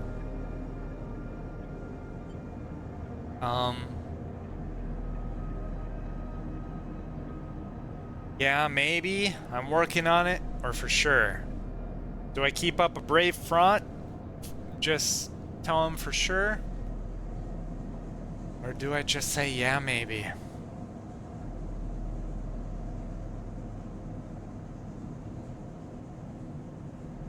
I have to work my way in. You can do it too. We have to stick together. Do I have a little doubt? Do I have some confidence? I think it's okay for me, given that I'm a sleeper, mean, decades of work aboard the ship. I'm not at the point that I can plan on that. So let's just say yeah. Maybe. He looks out at the sidereal horizon, as if trying to pull energy from those flickering torches from the vast hull. We've got to hold out, okay? You aren't quite sure if he's talking to you. That's how it works. While he stares out, Mina catches your eye curiously.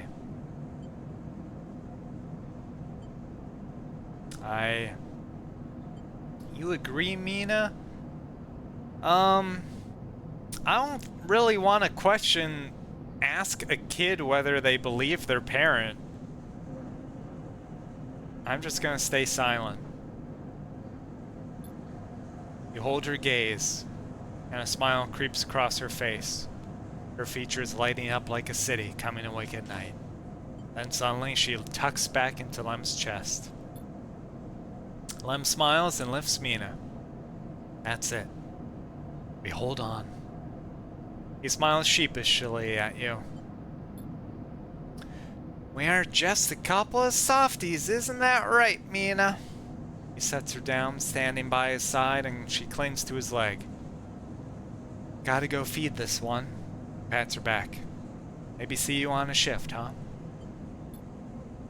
He turns, and they walk down the walkway, away from the shipyard. See them talking, and then a moment later, Mina turns around and stops. See you, robot! Her shout echoes down the walkway. She flashes you a parting smile before running to catch up with Lem. Did she just call me a slur? What's that guy been teaching her? You watch them a little before you turn back to the impossible scale of the sidereal horizon. The ticket out. Huh. I don't know.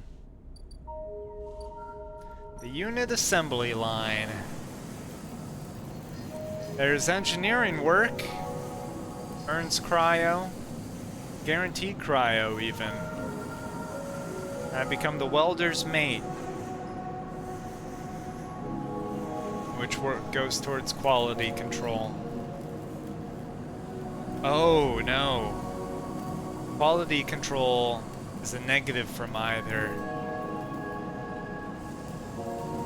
Huh. It's safe work in either case.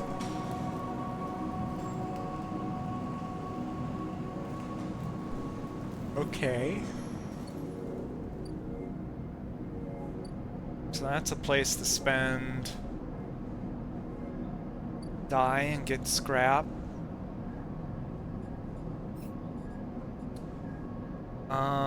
Neoven wants the hunter trackers. The ambergris needs work too. Disabling my tracker. How am I supposed to do that now? My time's almost up.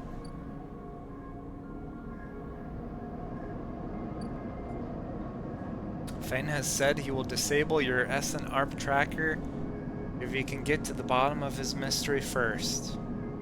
I mean, I've helped him, but now he's gone. Is he gonna show up when I need him?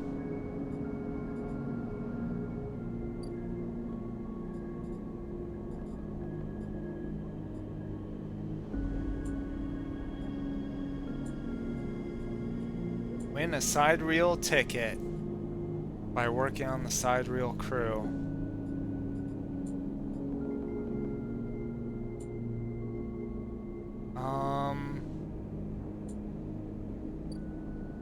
Okay. I want to help fix the ambergris. I can't do any more of this.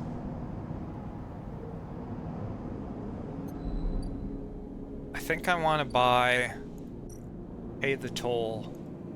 I want to see what's waiting in the low end.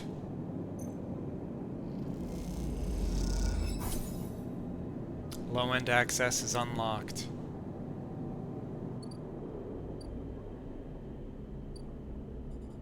Hide this.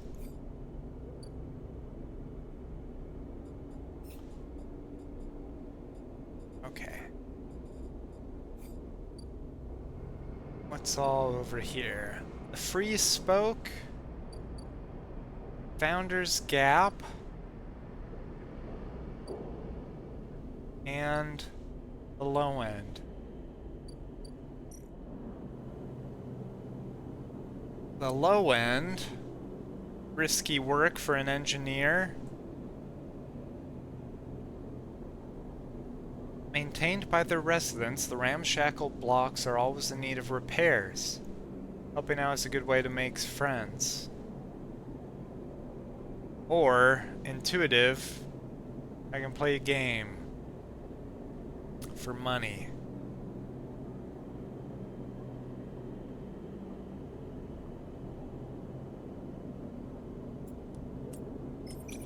If I do that,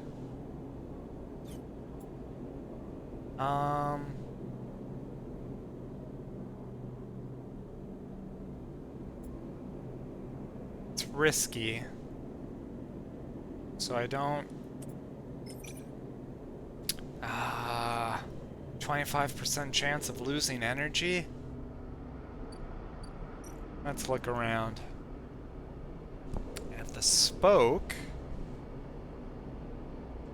Intuitive, a tangled network of service passages and makeshift tunnels cut through the spoke as if it were a hive. No maps. Dangerous. Scale the spoke. Blistered with precarious elevators and stairways, the spoke can be navigated from the outside, but the climb requires bravery. Layer after layer after layer of dense urban fabric. The only way to explore this vertically. I don't think we're gonna check that stuff out. What's the Founder's Gap? Pay for passage. Oh. To reach the greenway, I need 150. And then I can get to, where the mushrooms are growing. Well, okay. So I can try to make some friends in the low end. But I mean, it's got the line that I should be able to become a low ender. So I guess I get maybe one with a neutral or positive. But it's risky.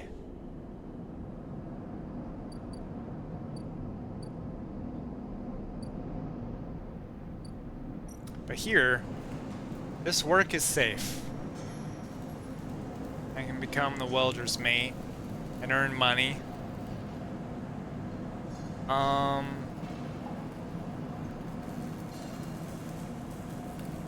Yeah, because what do I need what do I need high rolls for at the moment? I could help out the ambergris. Ambergris or the low end would be the stuff that needs the risk. Otherwise, I can just focus on making money. Let's...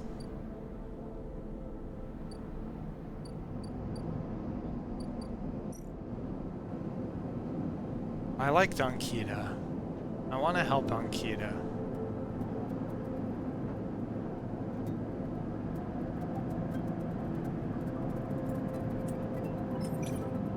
This becomes a 4.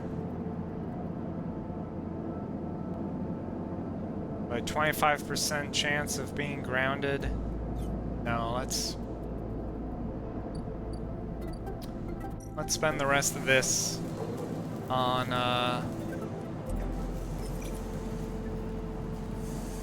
getting some structural fitting, making some money.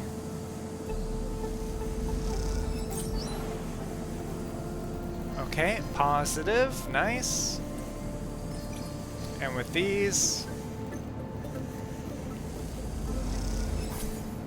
Neutral means we get welder's mate and the cryo. And this... another neutral. Good. I know we have enough for the pass now, but I'm not gonna be broke. We could sell the scrap, but I want to hold on to it. Right, we'll get another ability point once we finish the next drive.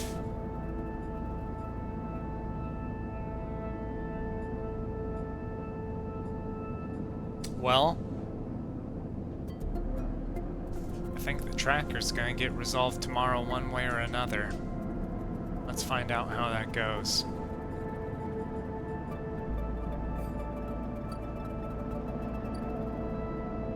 To the empty container. End cycle.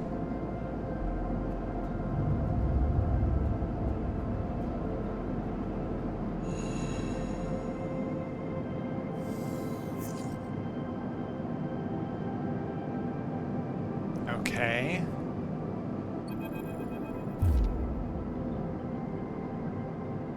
Hold it there, sleeper. Comes a voice from behind you. Don't you run. Oh boy. Bounty hunter is here. Now running would make it hard on him.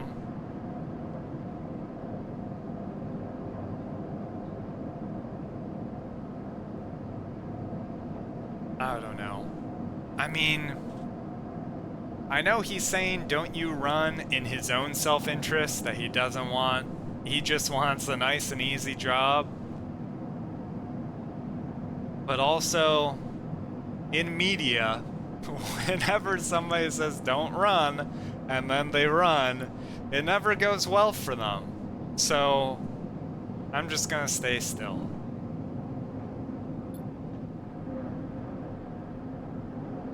Oh. Good, good. A hand pats your coat down. You know, your master's voice even spins you around. He's wearing a wide smirk and a slick jacket, and you immediately know he is terrible news.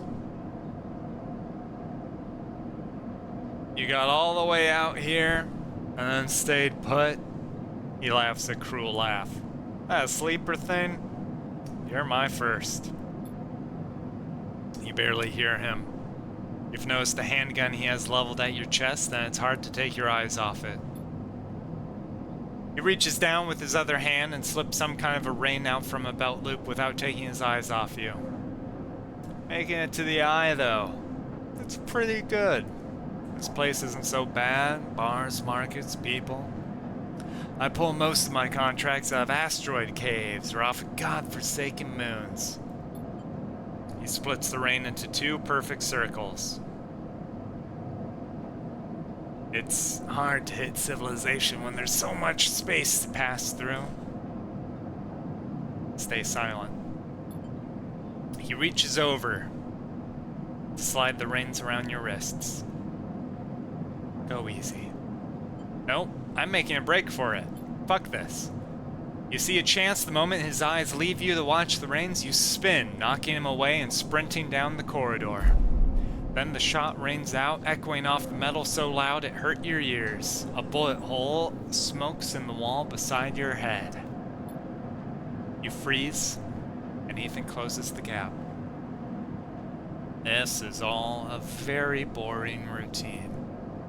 Trust me, I've seen it all before. He slips the reins over your trembling wrists. Ethan nudges you to start walking. To the ship and home, he whistles. Going easy. You stumble down the corridor, your hands behind you, your mind racing.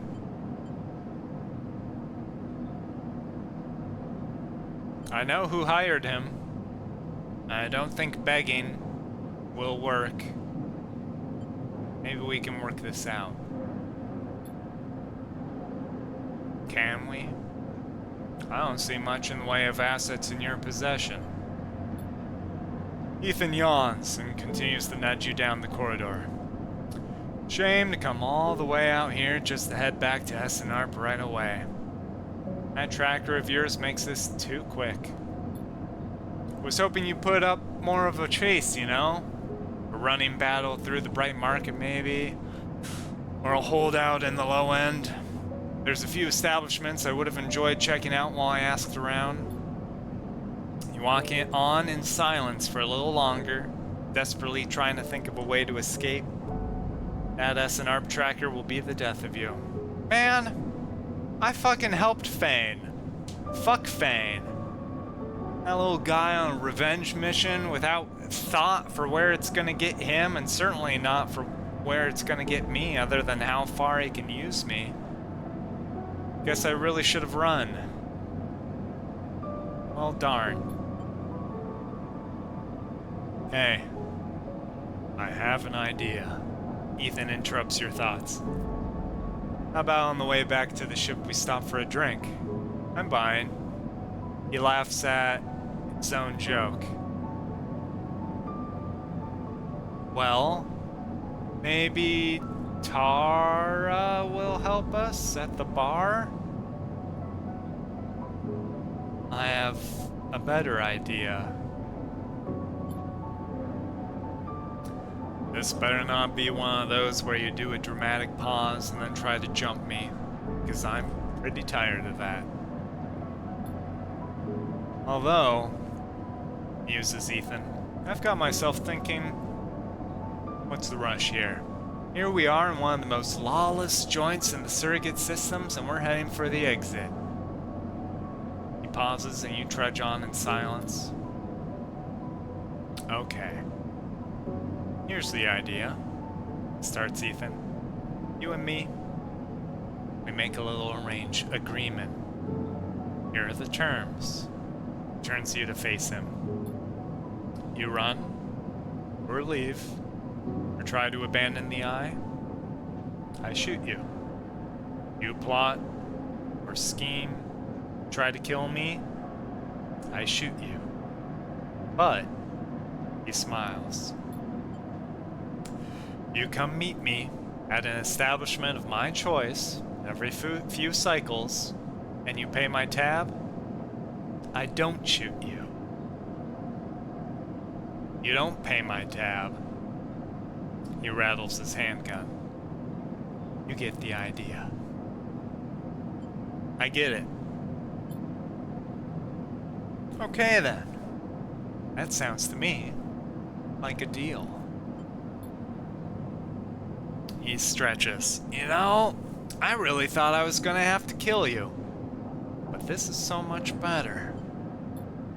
He clicks something at his belt and the rings release from your wrists. I'm gonna see if I can find my own stool at the compressor club. Come see me there. He aims the handgun at you, squinting down the sight. Let me just remind you, that body of yours is one big tracker, so don't even think about leaving the eye. I'll know. Ethan turns and strides off down the corridor, slipping his handgun away. The mix of relief and terror you feel is overwhelming. What are you going to do? Well, I'll work with him until I don't have to anymore. I guess we bought some time for Fane to fucking come through. I like Ethan. He's got some good Mike Ehrmantraut energy. Founders Gap. Powering Tourist Hub. Now where?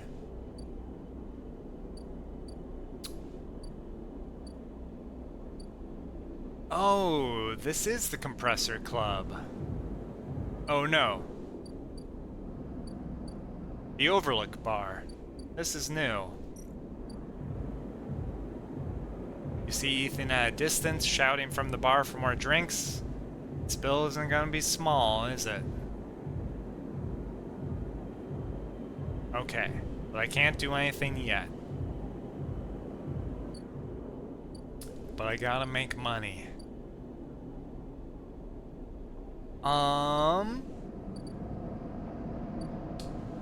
But honestly, that feels like a reasonable stopping point for today. Sort of got ourselves acquainted. We've got a job, several prospects of friends and enemies to pacify, get to know.